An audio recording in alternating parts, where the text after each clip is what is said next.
વિશ્વોપકાર કી ભૂત તીર્થ કૃત કર્મ નિર્મિતિ સુરાસુર નરૈ પૂજ્યો વાસુ પૂજ્ય પુનાતુ. કર્મનો કોયડો કેવો અલબેલો હોય છે, અટપટો હોય છે. એના ઉપર આપણે એક સાધ્વીજી ભગવંતની આત્મકથાનું દૃષ્ટાંત વિચારી રહ્યા હતા. ગઈકાલે શરૂઆતમાં દૌર્ભાગ્ય નામ કર્મના ઉદય જન્મ્યા ત્યારથી માંડીને એના ઉપર કેવી દુઃખોની જડીઓ વરસી. ખુદ માતા પિતા દાદા દાદી અને સગી બે બહેનો બધા તરફથી એને તિરસ્કાર મળ્યો. યાવત ઉપાસ્યમાં ગઈ ત્યાં સાધ્વીજી ભગવંતો તરફથી પણ એને એની ઉપેક્ષાથી રિસ્પોન્સ ન મળ્યો વગેરે વાતો આપણે શરૂઆતમાં જાણી. ત્યાર પછી એ દૌર્ભાગ્ય નામ કર્મનો ઉદય પૂરો થયો અને હવે સૌભાગ્ય નામ કર્મનો ઉદય શરૂ થયો. દૌર્ભાગ્ય નામ કર્મ જેનો પણ ઉદયમાં હોય બધે ઠેકાણે અડખામણો થાય. સૌભાગ્ય નામ કર્મનો ઉદય હોય તો પરિસ્થિતિ ભલે એ જ હોય છતાં બધા એને વાલો લાગે, પ્રિય લાગે, જ્યાં જાય ત્યાં આવકાર પામે. તો અહીંયા આપણે ગઈકાલે જોયું કે સૌભાગ્ય નામ કર્મ ઉદય થતા બાહ્ય પરિસ્થિતિમાં કંઈ ફરક નથી. શરીર એવું જ કદરૂપું છે, ગરીબી એવી જ છે, અને કોઈ બુદ્ધિમાં કોઈ વિશેષ ફેરફાર થયો નથી, આવડતમાં ફેરફાર થયો નથી. અને તેમ છતાં એમને સાધ્વીજી ભગવંતના સત્સંગ મળી ગયો. અને એ સાધ્વીજી ભગવંત પણ એટલી ઉચ્ચ કોટીના હતા કે એમણે પ્રેમથી એને આવકાર્યા. વ્યાખ્યાનમાં અવતાર જતી થાય છે સાધ્વીજી ભગવંત. અત્યારે મુમુક્ષુ હજી તો ગ્રસ્ત જીવનમાં જ છે, કુમારિકા અવસ્થામાં. અને સાધ્વીજીનો જે આવકાર મળ્યો, પ્રેમ મળ્યો અને એમનું જે જીવન જોયું એનાથી એમને શેના ભાવ જાગ્યા? શિક્ષા લેવાના ભાવ જાગ્યા. રજૂઆત કરી. સાધ્વીજી ભગવંતે એને પ્રોત્સાહન આપ્યું, પણ કહ્યું કે હજી એકવાર દીક્ષા માટે ઉતાવળ ન થાય, એકવાર તાલીમ લેવી પડે મિનિમમ 6 મહિના. એને માટે પણ તત્કાલી તૈયાર થઈ જાય છે. પણ સાધ્વીજી ભગવાન છેલ્લે એને શું પ્રેરણા કરે છે? એકવાર તારા માતા પિતાને લઈ આવ, એની અનુમતિ આશીર્વાદ વગેરે મળે પછી વાત આગળ વધી શકે. એટલે એ છે મારા કહેવાથી નહીં પણ સાધ્વીજીનું નામ પડવાથી ઈચ્છા ન હોવા છતાં કંઈક કુતૂહલ સાથે મમ્મી પપ્પા સાધ્વીજી પાસે પહોંચ્યા. એવું તે વળી શું આપણામાં જોયું કે આપણને મારા સાહેબે સામેથી બોલાવ્યા છે, ચાલો જરા જોઈએ તો ખરા. નહીં તો નેગેટિવ ભાવ પર આપજો. દૌર્ભાગ્ય નામ પ્રવૃત્તિ હોય ને તો ભલે ને મારા સાહેબ બોલાવે તોય પણ ન જાય. મારા સાથે એકડી ગાલ કહીદા, મુંઢેજી ગાલ કહીદા, રિક્ષાજી ગાલ કહીદા. અહીં મનમાં આવા વિકલ્પો આવે. પણ જ્યારે સારું થવાનું હોય સૌભાગ્ય નામ પ્રવૃત્તિ થયું છે માટે કુતૂહલથી પણ મારા સાહેબ પાસે પહોંચ્યા. ટ્રસ્ટીઓ વગેરેમાં સાધ્વીજીનો પ્રભાવ ઘણો હતો. મમ્મીએ પણ અમુક પ્રવચનો સાંભળેલા. એમાં વળી જ્યારે ઉપાશ્રય પહોંચ્યા ત્યારે ટ્રસ્ટીઓ સાધ્વીજી પાસે આવીને બેઠેલા પણ જોયા. એમાં ટ્રસ્ટીઓએ જે રીતે સાધ્વીજી પ્રત્યે વિનયને બહુમાન સાચવ્યા. મહાજનો જેન ગત સંબંધા. મહાપુરુષો જે રસ્તે જાય એ માર્ગ.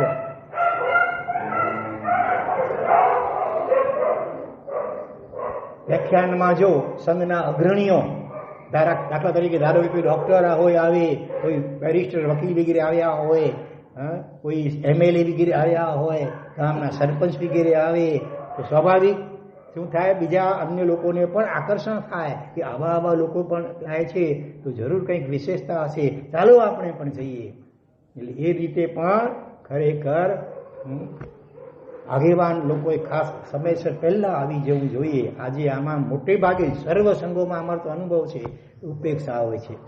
વિનંતી કરે ચોમાસા માટે ત્યારે બધા ભેગા થઈને આવે, પછી તો પોતાના સંઘના વ્યવસ્થામાં કદાચ એટલા બધા વ્યસ્ત હોય, ઓફિસમાં જ મોટે ભાગે એ બેઠા હોય એક જ કમ્પાઉન્ડમાં દેરાસરીઓ પાસે ઘણી ઠેકાણે હોય છતાં ભાગ્યે જ કોઈ ટ્રસ્ટી એ આવે તો ક્યારે આવે? છેલ્લે કંઈ જાહેરાત કરવાની હોય, કંઈ સૂચના કરવાની હોય ત્યારે આવે, કાં કોઈ ફંડ કરવાનો હોય ત્યારે આવે. પણ સમયસર કે બિફોર ટાઈમ આવીને ગુરુ વંદનથી માંડી, માંગલિક શ્રવણથી માંડીને અંત સુધી જીનવાણીનું શ્રવણ કરે. ના નથી હોય છે બહુરત્ના સુંદરા, પણ એવા ટકાવારી ગઈએ તો ટકા બહુ ઓછા નીકળે. આ એક બહુ શોચનીય વાત છે. પણ જો ખરેખર સંઘના બધા જ પ્રમુખ હોય, ટ્રસ્ટી હોય, મંત્રી હોય, કારોબારી વગેરે બધા જો આવતા થઈ જાય તો ઓટોમેટિક યથા રાજા તથા પ્રજા, રાજાનું આચરણ જોઈને પ્રજા પણ એને અનુસરે. તો અહીંયા ટ્રસ્ટીઓ સાધ્વીજી પાસે બેઠા હતા અને પાછા એકદમ વિનય અને બહુમાનપૂર્વક, ખુરશી ઉપર નહોતા બેઠા, નીચે બેઠા હતા, હાથ જોડીને બહુમાનપૂર્વક સાધ્વીજીની વાત સાંભળી રહ્યા હતા. એના લીધે પણ મમ્મી પપ્પાના મનમાં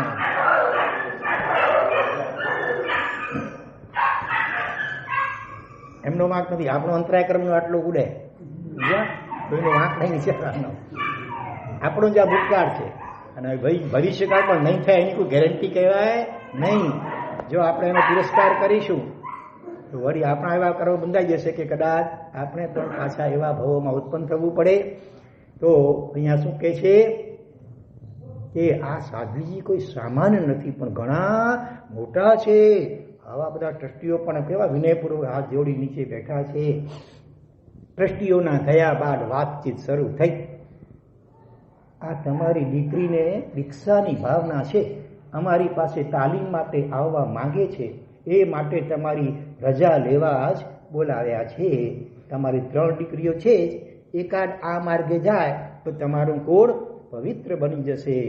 મારે એનો જેટલો પરિચય છે એના ઉપરથી તો એ મને ખૂબ જ સુપાત્ર જીવ લાગે છે, ઉત્તમ આત્મા છે, એટલે તમે એને રોકશો નહીં. પરીક્ષા કર્યા બાદ અમે અંતિમ નિર્ણય આપશું. સાધુજી ભગવંતે કેટલું વિવેકપૂર્વક બધી વાત કરી. હા, મારા આમ તો જનરલી વાત એવી હોય પરિસ્થિતિ કે જતી કે ડીબો પણ જમ કે ડીબો પણ જતી કે નડીએ.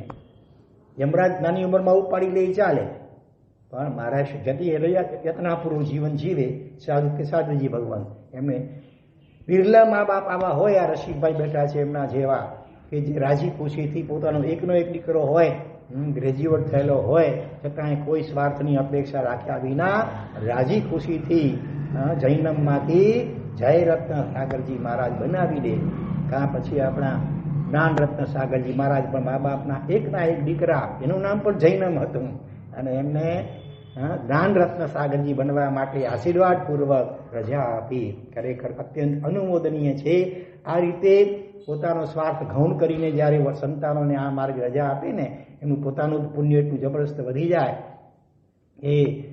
એ કદાચ એ જ ભવમાં પણ નહીં તો છેવટે નજીકના ભવની અંદર પણ એમને સમ્યક ચારિત્ર જલ્દી ઉદયમાં આવી શકે. માટે ક્યારેય પણ અંતરાય પાડવો નહીં. તો મારા માતા પિતા માટે તો આ વાત તદ્દન નવી જ હતી. તેઓ ભારે શું પામ્યા? આશ્ચર્ય પામ્યા. પળભર તો મારી સામે આમ જોઈ રહ્યા. અત્યાર સુધી એમને મન મારી કિંમત કેટલી હતી? કાણી કોડી જેટલી પણ ન હતી, એટલી પણ ન હતી. કોડી તો જોઈ છે ને, રમ્યા છે ને, કોડી ચિત્ર રમ્યા હોય, એમાં અંદર કાણા પડી ગયા હોય તો પછી એની કિંમત નહીં ગણાય. પણ દીક્ષાની તમન્નાનો પ્રતાપ કેવો કે એમના મોઢા પર મને મારા માટે કંઈક આદર પ્રગટ્યો હોય એવો આભાસ મને થયો. પહેલા તો તુચ્છતા અને તિરસ્કારની વ્યક્તિ હતા. જેવું સાધ્વીજીના મુખ્યથી સાંભળ્યું કે અમને ચારિત્રની ભાવના થઈ છે, ચમક આવી ગઈ માતા પિતાની આંખોમાં પણ, અને અનાદરને બદલે હવે આદર પ્રગટ્યો હોય એવો મને ભાસ થયો. આ દીકરી તો ઘણી આગળ વધી ગઈ, મા બાપ વિચારી દે છે. આવા વિચારો પણ એમના મનમાં આવ્યા જ હશે. થોડી ઘણી ચર્ચા બાદ એમણે તાલીમ માટેની તો રજા આપી જ દીધી, અને હું એ જ દિવસથી તાલીમમાં જોડાઈ ગઈ. કાલ કરો છો, આજ ને આજ કરો છો. અબ તમે માનશો નહીં, એ તો ખબર, માનશો કે નહીં એ તો ખબર નથી, પણ એ વાત ખરેખર સત્ય છે કે જે દિવસથી હું તાલીમમાં જોડાય એ દિવસથી ચારે બાજુ મારા શું વધી ગયા? માન સન્માન વધી ગયા. હું હવે ખાલી જગ્યા તરીકે સાડા 3 અક્ષર તરીકે ઓળખાવા લાગી. બરાબર, હર્ષને બોલવા દો. હા બરોબર. મુમુક્ષુને શું થાય? મોક્ષાર્થી. આજકાલ ભલે મુખ્યત્વે દીક્ષાર્થી માટે રૂઢ થઈ ગયો છે. હકીકતમાં તો જૈન માત્ર મુમુક્ષુ હોવો જ જોઈએ, અને જે મુમુક્ષુ ન હોય એને વાસ્તવમાં જ્ઞાનીઓ દ્રષ્ટિએ જૈન કહેવાય જ નહીં. મુમુક્ષુ એટલે મુક્ત થવાની, મુક્તિને પામવાની ઈચ્છા વાળો. તો જેને હજી મોક્ષની કોઈ ઈચ્છા પણ નથી, તો પછી એ જૈન કઈ રીતે? જૈન તો એટલે જીનનો અનુયાયી, અને જીન તો મોક્ષ માટેની સાધના કરીને મોક્ષમાં પહોંચ્યા અને આપણને પણ માર્ગ બતાવતા ગયા. તો એ માર્ગે ચાલવાની જેની પ્રબળ આકાંક્ષા અને ઝંખના હોય એ કહેવાય મુમુક્ષુ. પછી ભલે સંજોગ વસાત કદાચ દીક્ષા એ ભાવમાં લઈ શકે ન લઈ શકે પછીની વાત છે, પણ મુમુક્ષુ પણ તો દરેક જૈનમાં હોવું જ જોઈએ. એટલે જ્યારે હું હવે મુમુક્ષુ તરીકે ઓળખાવા લાગી. સાધ્વીજી પાસે દરેક સ્થાનમાં ઘણા બધા મહેમાન બહેનો આવે. હા, બધા જીદ કરીને મને જમવા માટે લઈ જાય. મારે સાહેબ બેન કે અસા માટે લઈ જાય, મારા સાહેબ સવારે ના સવારે અસા માટે લઈ જાય વગેરે વગેરે. હા, ખેંચતાણ થાય. મને જમાડવા લઈ જનારા 5-10 બહેનો ભેગા થયા. રીતસર ખેંચી થાય. શિયાળતાને સિંહ ભરીને નવરિયંતા. સાધ્વીજી માંડ મારી અવસ્થા ગોઠવે કેમ કોઈને માથું ન લાગી જાય, આવી પડાપડી થાય. દરેક ઘરોમાં મને ખૂબ લાગણીથી જમાડે, જીદ કરીને ખવડાવે. હજી થોડુંક લ્યો. અને ઘણી વાર તો હું ગભરાઈ જાઉં, એટલું બધું ખવડાવે, ઓવર લિમિટ થઈ જાય. ક્યારેક દરેકમાં વિવેક હોવો જોઈએ. ભક્તિમાં પણ જો વિવેક ચૂકાય તો સામી વ્યક્તિની કમ ભક્તિ થઈ જાય. તમારે ભલે ઓવર ભક્તિ, સામી વ્યક્તિની કમ ભક્તિ થાય, તબિયત બગડે. એટલે વિવેક હોવો જોઈએ. મારા વખાણ કરે, મને છેલ્લે વળી શું કરે? મારા કપાળે તિલક કરીને શ્રીફળ વગેરે દ્વારા મારું બહુમાન કરે. તો એ ક્યાંક તો સફેદ કપડા પર મારા કંકુના પગલા કરાવડાવે. બોલો, દીક્ષાર્થી મુમુક્ષુ ખાલી જાહેર થઈ છે ત્યાં, એટલે જે મુહૂર્ત પણ નીકળ્યું નથી કે હજી તો તાલીમ માટે જોડાય છે. એવા હશે ભાવિક અને વિવેકીને સમજુ અને ચારિત્ર પ્રત્યે બહુમાન ધરાવનારા એ શ્રાવક શ્રાવિકાઓ, હા, હજી તો દીક્ષા માટે સહેજ મુમુક્ષુપણાની તાલીમ માટે જોડાયા છે, ત્યારથી આટલી હદ સુધીના બહુમાન થાય છે. અને પછી શું કે પાછા વળી ઉપરથી કે આ પગલા તો ઉત્કૃષ્ટ મંગલ કહેવાય, અમે બરોબર સાચવી રાખશું પ્રેમમાં મઢાવી કરીને. તમારામાંથી કેટલાના ઘરે છે બોલો કોઈ દીક્ષાર્થીના પગલાઓ? સાધુ કે સાધુજીના પગલા પછી પૂછું છું. પહેલા દીક્ષાર્થીના પગલા છે. વાહ, આ બાજુ 2-3 આંગળી ઊંચી થઈ. એ પ્રેમજીભાઈ કોના પગલા છે?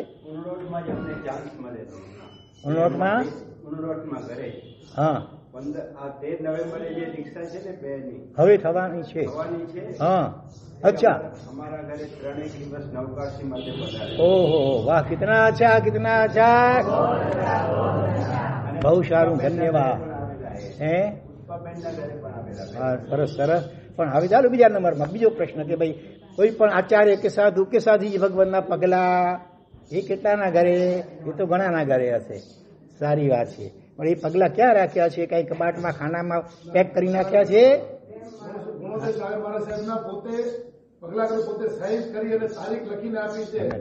સોપારાના જે ઉદ્ઘાટનનું ઉપાશ્રયનું તારીખ પોતાના હાથે લખી અને સાઈન કરીને પોતે આપેલું છે. કેટલા નસીબદાર.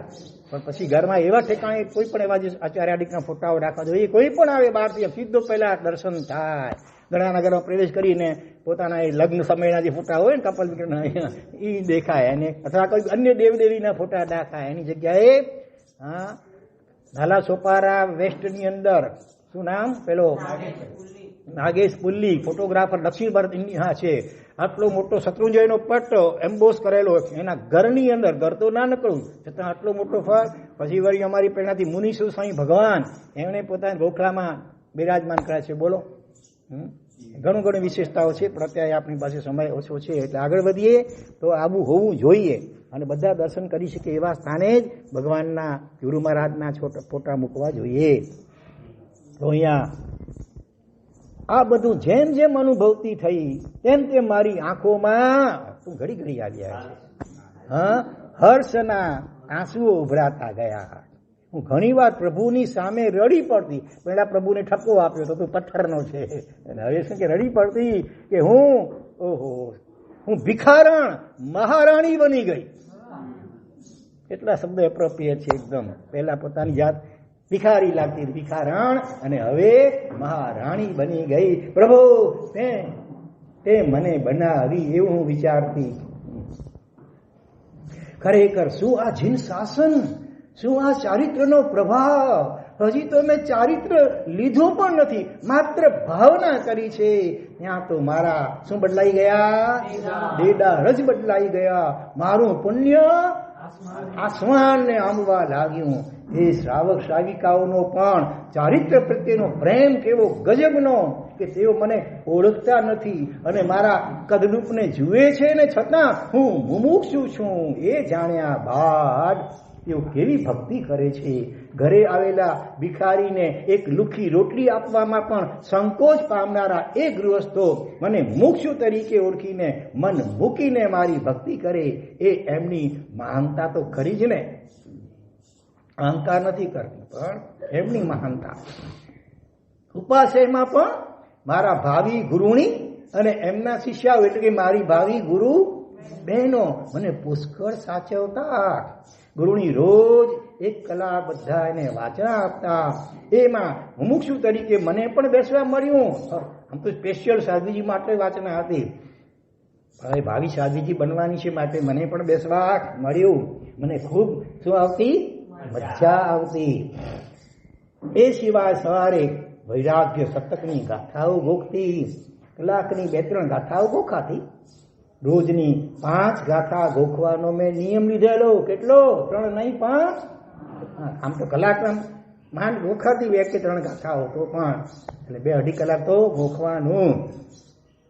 બરોબર ને? તમારો પણ કઈ સંકલ્પ ખરો કોઈ? રોજની 1-8 ગાથા ગોખવી, સ્તવનની, તૂતીની, ગુજરાતી ભાષાની. ચાલો ને, સંસ્કૃત પાકું ના આવડે તો હોવું જ જોઈએ ખરેખર.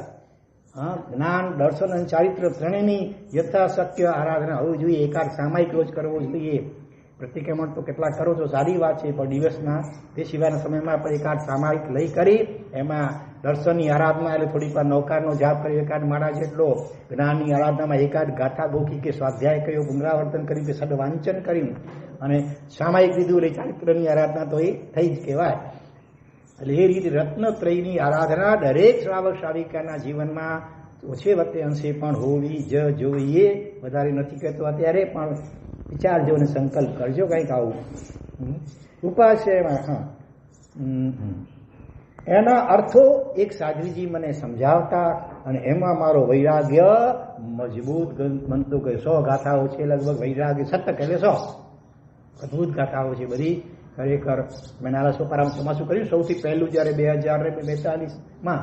હા, એ વખતે બપોરના વૈરાગ્ય શતકના, ઇન્દ્રિય પરાજય શતકના 4 વિચાર, નવતત્વ, દંડક, સંગ્રહણી, વિતરાગ, સ્તોત્ર લ્યો હતા નહીં. તો તે વખતે જન્મ્યા પણ હતા કે નહીં ખબર નહીં, નહોતા જન્મ્યા તો અત્યારે એમને ખબર છે. હું ભૂલી ગયો છું, એમને યાદ છે. બપોરના, સવારના વ્યાખ્યાન વિષયો એ બપોરના. હા, દરેકની પાછી પરીક્ષા સાક્ષી છે જો પાછા, એટલે પેપર કાઢીએ, પરીક્ષા લઈએ. તો અને એ વખતે નાની ઉંમરના કેટલાક બહેનો પણ હતા, જિજ્ઞાસુ, સારી રીતે ભણતા. એમાંથી કેટલાક દીક્ષિત પણ થયા. નમ્ર ગુણાસીજી, પછી તપો ગુણાસીજી, અને જ્ઞાન ગુણાસીજી, બંને બહેનો. ધર્મ ગુણાસીજી અત્યારે કોટડીમાં ચોમાસું છે. ત્યાં મને કોઈ સારિકા આવીને કહી કે મારા સાહેબ અવારનવાર તમારા ઉપકારોને યાદ કરે છે વ્યાખ્યાનની અંદર જાનમાં પણ. તો એ રીતે અહીંયા વૈરાગ્ય શતકના અર્થ સાધ્વીજી સમજાવતા, અને વૈરાગ્ય મજબૂત બનતો ગયો. બધા સાધ્વીજીઓ વચ્ચે પરસ્પર ખૂબ પ્રેમ ભર્યો વ્યવહાર હતો. ક્યારેક નાના અણબનાવો બનતા પણ ખરા, મોટું ગ્રુપ હોય તો નાના પણ એ ગુરુણીની સમજાવટ આડી દ્વારા તરત દૂર થઈ જતા. ગાંઠ બાંઠ ન વળાય. હા, અને રાત્રે ઊંઘતા પહેલા તો પરસ્પર હાર્દિક સમાપના થઈ જ જતી. કદાચ દિવસમાં આપણે છડમસીએ, હા, કોઈ પણ વચ્ચે કંઈ થઈ જાય, થોડું થકો અપાઈ જાય, ઊંચાઈ બોલાઈ જાય, તો રાત્રે સૂતા પહેલા તો મિચ્છામી ડુકડામાં અવશ્યમેવ કરી જ લેવાનું. કોણ જાણે આવતીકાલે સવારના આંખ ખુલે કે કાયમ માટે મીચાઈ પણ ગઈ હોય. એટલે બહુ પેન્ડિંગ નહીં રાખવાનું કે હવે સમુશ્રી આવશે ત્યારે લઈશું, સમુશ્રી સુધી જીવતા હોઈશું, શું ખબર છે. તો અહીંયા સાધ્વીજીઓ મને પણ જાત જાતની તાલીમ આપતા. આ ઓઘો કેમ બાંધવો, તર્પણીની દોરી કેમ નાખવી, છેડી કામડી વગેરે કેમ પહેરવી, વગેરે વગેરે. ગુરુની એવી ગોઠવણ જ કરેલી કે જેથી દરેક સાધ્વીજી પણ જાત જાતની તાલીમ આપના, કે મને થોડી થોડી તાલીમ આપી શકે. કોઈ એકાદ સાથે રાગ બંધન ન થાય, થોડું થોડું બધાય ને. સ્વાધ્યાય કોઈ સ્વાધ્યાય લે, કોઈ કથા આપે, કોઈ અર્થ સમજાવે. એ રીતે બધા સાથે મારી આત્મીયતા પણ બંધાતી. અહીંયા રાગ પાછું કામ કરી જાય, એક ઠેકાણે રાગ ને બાકી બીજા ઉપર પછી ક્યારેક દ્વેષ પણ આવી જાય. પણ અહીંયા એવું નહીં, બધા સાથે મૈત્રી ભાવ.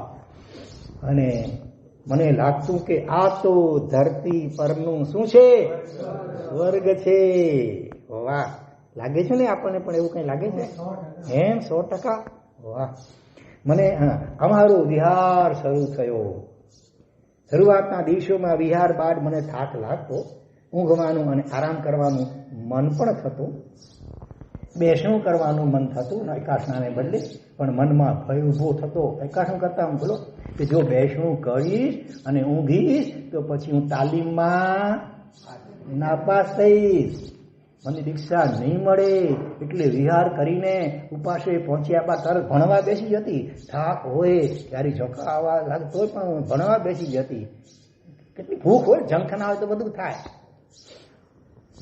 પણ ભૂખ વધતા થાક બે ભેગા થઈને મને એવા સતાવતા કે ભણવામાં મન ન ચોંટતું અને ઝોકા આવવા માંડતા. માત્ર 2 જ દિવસ આવા પસાર થયા. ત્રીજા દિવસે વિહાર કરીને પહોંચ્યા અને મેં ગુરુણીને વંદન કર્યા. અને મને ગુરુણીએ સામેથી જ કહ્યું કે આજથી તારે બેસણા કરવાના. કેટલો ખ્યાલ રાખજો, એકાઠાની પણ બેસણા કરવાના. હું કહું ને પછી એકાઠા શરૂ કરવાના, હમણાં વાંધો નહીં. અને મને ખૂબ ગમ્યું, છતાં લજ્જા ખાતર બોલવા ગઈ કે મારાથી એકાઠા થશે. એમ બેસણાનું કોઈ જરૂરી નથી, એકાઠા થશે. મને પણ મીઠી કડકાઈ સાથે, કડકાઈ કેવી મીઠી કડકાઈ સાથે ગુરુણીએ મને ચૂપ કરી દીધી. નહીં હતી હમણાં બેસણા પછી વાત. અમારા મહાત્મા ક્યાં મને ક્યાં કરે, મને હમણાં ચાલે છે વૈદ્ય કહ્યું 3 ટાઈમ. મેં કંટાળી ગયા છે હવે 3 ટાઈમ, એટલે અમારે એકાસના કરવા છે. અને વળી આ મહાત્માનું જોઈને કહ્યું કે હવે તો અમારે પણ સિમ્પલ એકાસના કરવા છે, હવે તમે આગ્રહ નહીં કરતા મિષ્ટાન ફરસાણ કહ્યું કોઈ વગેરે. આ માત્ર રોટલીનું શાક 2 દ્રવ્યથી પાછા ભેગું કરે આવીને અસંયોજિત એકલઠાણા. એકાસણા પણ એકલઠાણા, બીજ બાજુ મોટું કરીને બેસવાનું, આમ તેમ જોવાનું પણ નહીં. હા, એવું કરી રહ્યા છે. અને હમણાં 2 દિવસ પહેલા કહેતા હતા કે 2 મહિનાથી ત્યારથી મેં શરૂ કર્યું ને ત્યારથી મારી કાયમી જે શરદી નાક વળ્યા જ કરે 12 માસ જાણે. હા, બિલકુલ બંધ થઈ ગયું ઓટોમેટિક. આજ મોટી દવા છે જો, સિમ્પલ ઇટિંગ. હા, સાદા દ્રવ્ય 2 દ્રવ્યના એકાઠના ક્યારેક કરશો તમે, સ્વેચ્છાએ કરજો, સમૂહમાં આજ્ઞા નથી કરતો, પણ ક્યારેક પ્રયોગ તો કરી જો. છે 4 દ્રવ્ય, ચાલો એ 2 દ્રવ્ય, તમે 4 દ્રવ્ય, રોટલી દાળ ભાત શાક, સિમ્પલ. રસગુલ્લા ગુલાબજાંબુ ને એ બધું ફરસાણ એ બધું નહીં, પણ સાદા 4 દ્રવ્યથી એકાત્મ સ્વેચ્છાએ તમે ક્યારેક પ્રયોગ તો કરો.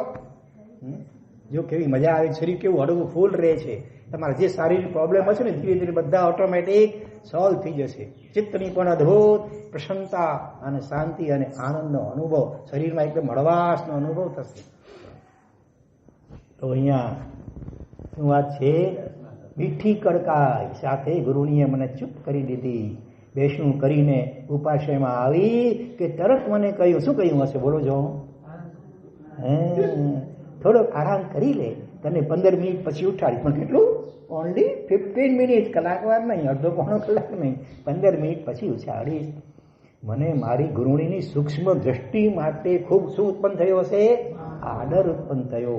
15 મિનિટ મેં આરામ કર્યો, મને ઊંઘ પણ આવી ગઈ. 16મી મિનિટે ગુરુણીએ કેવી રીતે ઉઠાવ્યો, દાંડાથી હાથ કેમ, મને માથે હાથ ફેરવીને ઉઠાડી, બેટા ઉઠો. અને એ વખતે મને મારી કોણ યાદ આવી ગઈ? મમ્મી યાદ આવી ગઈ કે જે મને કેવી રીતે ઉઠાડતી હતી? લાતો મારીને પાડી કહીને ઉઠાડતી. અને ઉઠાડતાની સાથે હું તો ગદગદ થઈ ગઈ. ગૃહિણીએ પૂછ્યું, કેમ રડે છે? શું થયું? વધારે આરામ કરવો છે તો ખુશીથી કરજે, બરોબર? શરીર છે, થાક લાગે ખરો. મેં કહ્યું, ના ના ગુરુજી, મને લાતું મારીને ગાળો દઈને ઉઠાડતી મારી મમ્મી યાદ આવી ગઈ. આપ તો માં નહીં પણ સાક્ષાત ભગવાન. મારી વાણી અટકી પડી. હું એમના ચરણોમાં ઢળી પડી. બસ માત્ર 2 મહિનાની તાલીમ બાદ હું બધી રીતે સક્ષમ બની ગઈ. કેટલી? માત્ર 2 મહિના, 2 વર્ષ નહીં. હવે વિહાર વત્તા એકાસના વત્તા અપ્રમત્તતા બધું જ સિદ્ધ થવા લાગ્યું. સહજ બની ગયું. વિહારો ફાવી ગયા, થાક બાપ પણ ઉડી ગયો, બાષ્પીભવન થઈ ગયો, ઊંઘને ઝોંકા બધા અદ્રશ્ય થઈ ગયા. અને ગુરુને લાગ્યું કે આને હવે વધુ તાલીમની જરૂર નથી. એવા હોય કે ઘણા ઢગા બપકા જાય ને, ભલો ઢાગો જરાક ખાલી પુચકારીને પહેરી ટકરો હલે ને, કેટલા ઘડી ઘડી પહેરવાના મારે તો જરાક હલે ને વળી ઊભી જાય, વળી હલે ને ઊભી જાય, જરાક ભલી ઢાગે જડી. એટલે અને મને કંઈ પણ દીધું તું સંપૂર્ણપણે સુપાત્ર છે. તારા જેવી શિષ્યા મને મળશે, મારું પણ સૌભાગ્ય ગણાશે. મમ્મી કહેતી હતી, અમારું ક્યાંક દુર્ભાગ્ય જાગ્યું કે તું જન્મીમાં. અહીંયા કહે છે કે તારા જેવી શિષ્યા મળશે તો મારું પણ સૌભાગ્ય ગણાશે. હવે આપણે ફરી તારા શહેરમાં જઈએ, ત્યાં જ તારા મમ્મી પપ્પાને દીક્ષા માટે તૈયાર કરીશું. મારે હવે વધુ રાહ જોવી નથી. 3 મહિના બાદ સારું મુહૂર્ત આવે છે અને મારા આનંદનો પાર ન રહ્યો. વૈરાગ્ય તીવ્ર હોય ત્યારે આવું થાય. સામેથી જંખે ક્યારે જલ્દી. હવે એક પણ દિવસ વધારે અવિરતિમાં રહેવું મને પોસાય એમ નથી. મારી જલ્દી સર્વવિરતિનો સ્વીકાર કરવો છે. અમે અમારા સ્થાનથી ઘણા દૂર ગયા ન હતા. 8-10 દિવસમાં તો પાછા મારા સ્થાનમાં આવી ગયા. અને આવતાની સાથે જ ગુરુજીએ મને ઘરે મોકલી દીધી. Go to your house. Mummy પપ્પાને મોકલવા જણાવ્યું. મને કહ્યું કે તું સાથે નહીં આવતી, મારે કેટલીક અંગત વાતો કરવી છે એમને. શું અંગત વાત હશે એ તો મને ખબર ન પડી, પણ મારા કયા પ્રમાણે મમ્મી પપ્પા ગૃહિણીને મળવા ગયા. બપોરે 4 થી 6 2 કલાક મળીને પાછા આવ્યા. મારો ચોવિયારનો સમય થઈ ગયેલો એટલે હું જમીને તરત ઉપાશ્રયે પ્રતિક્રમણ આડી માટે ગઈ. અહીંયા આડીમાં શું હશે? પ્રતિક્રમણ આડી એટલે વિગેરે. પ્રતિક્રમણ પછી શું કરવાનું? મેળાવો, સ્વાધ્યાય, લૈયાવત સેવા. ગૃહિણીએ મને વિશેષ વાત ન કરી. તારા મમ્મી પપ્પા તને વાત કરશે એમ કહીને મને વિદાય આપી. હું ભારે કુતૂહલ સાથે ઘરે પહોંચી ત્યારે મેં જોયું કે આખો પરિવાર જાણે કે મારી જ રાહ જોતો હોય એમ ભેગો થઈને બેઠો હતો. અચ્છેરું લાગે કે નહીં? હું બેઠી 2 મિનિટ તો સંપૂર્ણ મૌન. અંતે મારી મમ્મીએ બોલવાની શરૂઆત કરી. દીકરી, સાધ્વીજીને મળી આવ્યા અમે બંને. હવે પાડી નથી હો, હવે દીકરી છે. એમણે અમને તારી ઓળખાણ કરાવી કે તું કોણ છે. તું કોણ છે એ 16 વર્ષ થવા છતાં, હું તારી સગી માં હોવા છતાં જાણી ન શકી. દીકરી, શું કહું તને? મને આજે એમ લાગે છે કે હું માં નહીં પણ હું ડાકણ હતી. હું એ કૂતરી હતી કે જે પોતાના બચ્ચાને જ ખાઈ જાય. હું એ સાપણ હતી જે પોતાના ઈંડાને ઘડી જાય. કેટલો પશ્ચાતાપ! હા, પસ્તાવો વિપુલ ઝરણું સ્વર્ગથી ઉતર્યું છે. પાપી તેમાં ડૂબકી દઈને પુણ્યશાળી બને છે. તું દીકરાને બદલે દીકરી તરીકે જન્મી. તારા આવ્યા બાદ તારા પપ્પાને આર્થિક ભીંસ ખૂબ આવી, વગેરે વગેરે કારણે તું અમને અડખામણી બની ગઈ. પણ એમાં તારો વાંક જ ક્યાં હતો? મેં પક્ષપાત કર્યો છે, મેં અધમાધમતા આચરી છે. તને મોઢું બતાવવાની પણ મારી લાયકાત નથી. વીતેલા 16 વર્ષ વર્ષ તો હું બદલી શકવાની નથી, પણ કમસે કમ એ અપરાધોની ક્ષમા તો માગી શકું ને. આજે સાધ્વીજીના મોઢે તારા ખૂબ ખૂબ વખાણ સાંભળ્યા, તારી ઉત્તમતાઓ જાણી.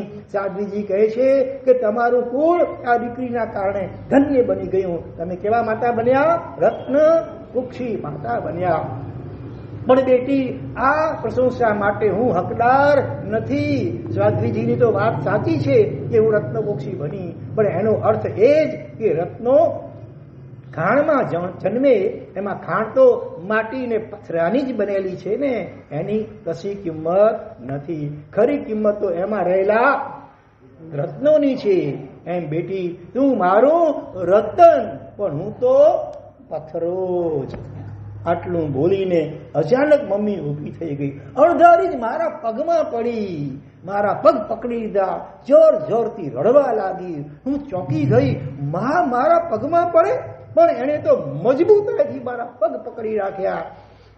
તું એકવાર એમ કહી દે કે તને માફી આપી, બસ તો જ મને સંતોષ થશે. માં બોલી. વાતાવરણ રડમસ બની ગયું. મારા પપ્પા, બંને બહેનો, દાદા દાદી બધા જ શું વરસાવતા હતા? શ્રાવણ ભાદરવો વરસાવતા બેઠા હતા. બધાની આંખોમાં પાણી. એમ ગાવાનું મન થઈ જાય ત્યારે તબુને જેમણે જોયા હશે તે ધન્ય છે. અત્યારે આપણે પણ કલ્પનાની પાંખે માનસ ચક્ષુથી એ દ્રશ્યના દર્શન કરી શકીએ છીએ કે એવું એક અદ્ભુત વાતાવરણ હશે. આવું ક્યારે તમે અનુભવ્યું છે કે તમારા પોતાના જીવનમાં કે બીજા કોકના જીવનમાં આવો સાચો પશ્ચાતાપ, આવી સાચી ક્ષમાપના? કેટલી ઊંચી કોટીની ક્ષમાપના એ માતા કરી રહી છે. દરેકના હૈયામાં ચોખ્ખો પશ્ચાતાપનો ભાવ જણાતો હતો. માં મારા પગ છોડે એ માટે મેં તરત કહી દીધું કે માં, મેં તને માફી આપી, હવે જોડલી છોડ મારા પગ, તું તો મારી ઉપકારી છે. ત્યારે માંડ માંડ એણે મારા પગ છોડ્યા. બસ દીકરી, બસ હવે જો હું 16 વર્ષનો હિસાબ વાળી આપીશ. દીકરી, તારી ઈચ્છા પ્રમાણે તને ધામધૂમથી દીક્ષા અપાવશું. ભલે શ્રીમંતાઈ નથી, પણ હૈયું તો મોટું છે ને. મારી લાડલી દીકરીને એવા તો આશીષ આપીશ કે તે ઓછામાં ઓછા ભવે મોક્ષ પામે. મેં તને ઘણા દુઃખ દીધા છે, હવે બધા જ દુઃખમાંથી મારે તને છોડાવવી છે. મારા શુદ્ધ હૃદયના આશીષ સફળ થશે જ. અમે સાધ્વીજીને હા પાડી દીધી છે. 3 મહિના બાદ દીક્ષા છે. આ 3 મહિના મારે તારી સગી માં બનવાનું છે. જે વાલ તને 16 વર્ષમાં નથી આપી શકી એ હવે 3 મહિનામાં આપવું છે. દીકરી, તું કશાની ના પાડતી જ નહીં, મને સંતોષ થાય એટલું કરવા દે છે. એ રાત્રે 12 વાગ્યા સુધી બધાએ અલક મલકની વાતો કરી. હું હવે બધાની પ્યારી બની ગઈ હતી. બીજા દિવસથી રીતસર મારી ભક્તિ શરૂ થઈ. ઘરનું એકાદ પણ નાનકનું કામ મારે તો કરવા જ ન મળે. સવાર, બપોર, સાંજ મારા માટે મમ્મી જાત જાતની વસ્તુઓ બનાવે. યાદ આવે, જીર્ણ શેઠજી ભાવના ભાવે રે મહાવીર પ્રભુ ગયા. ભગવાન ઘરમાં થતા, દીકરી ભગવાન. એટલે હવે હું ઘરની મહારાણી હતી. ચારે બાજુ સંઘોમાં મારા બહુમાન સમારંભો થયા. સેંકડો લોકો મને વાયણા એટલે સાંજનું જમણ કરાવવા માટે લઈ જતા હતા. અજાણ્યા હજારો લોકો મને પૂજનીય માનતા થયા. આ બધું જ પુણ્ય માત્ર અને માત્ર ભગવાને બતાવેલ આ સર્વવ્યાપી ધર્મના પ્રભાવે જ ઉદયમાં આવેલું ગણાય ને. અંતે દીક્ષાનો દિવસ ખૂબ નજીક આવી ગયો. માના મોઢા ઉપર મારા વિયોગની કલ્પનાથી ઉદાસીનતા છવાઈ જતી દેખાયા કરતી. એનું બોલવાનું પણ ઓછું થઈ ગયું હતું. હા, મારી સેવામાં તો વધુ ને વધુ અપ્રમત્ત જ બનતી જતી હતી. અને દીક્ષાનો આગલો દિવસ. વર્ષીદાના વરઘોડાની તૈયારીઓ થઈ ચૂકી હતી. હવે ઘરમાંથી નીકળ્યા બાદ મારે ફરી ઘરમાં આવવાનું ન હતું. એવો નિયમ હતો એ વખતે કે વર્ષીદાના વરઘોડા માટે ઘરમાંથી નીકળ્યા બાદ મોક્ષ દીક્ષા બાદ જ પાછો ઘરે ફરે, એટલે પગલા કરવા માટે. એમને નજીકના સ્વજનો ઘરમાં આવી ગયા હતા. હું પણ તૈયાર થઈ ગઈ હતી. બસ મમ્મીના છેલ્લા આશીર્વાદ લેવા હું એની પાસે ગઈ. મમ્મી, આશીર્વાદ એવા આપજે કે વહેલામાં વહેલી તકે હું આ સંસારમાંથી છૂટું અને મોક્ષને પામું. અને મમ્મીના ચરણોમાં નીચે નમી પડી. પણ આખર એ એક મમ્મી હતી. 16 વર્ષના ઘોર અપરાધના ઘોરતમ પશ્ચાતાપથી સળગતી એ મમ્મી હતી. એનું હૈયું મારા વિયોગના દુઃખથી પશ્ચાતાપના ભાવથી ભરાઈ આવ્યું. અને આશીષના 2 શબ્દો બોલવા માટે પણ એ સમર્થ ન રહી.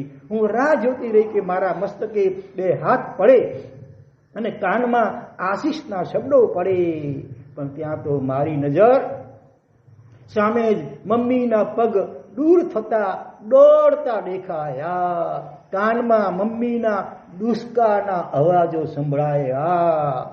હા, મમ્મી રડતી રડતી અંદરના રૂમમાં જતી રહી. અંદરથી બહારનું બંધ કરીને રડવા લાગી.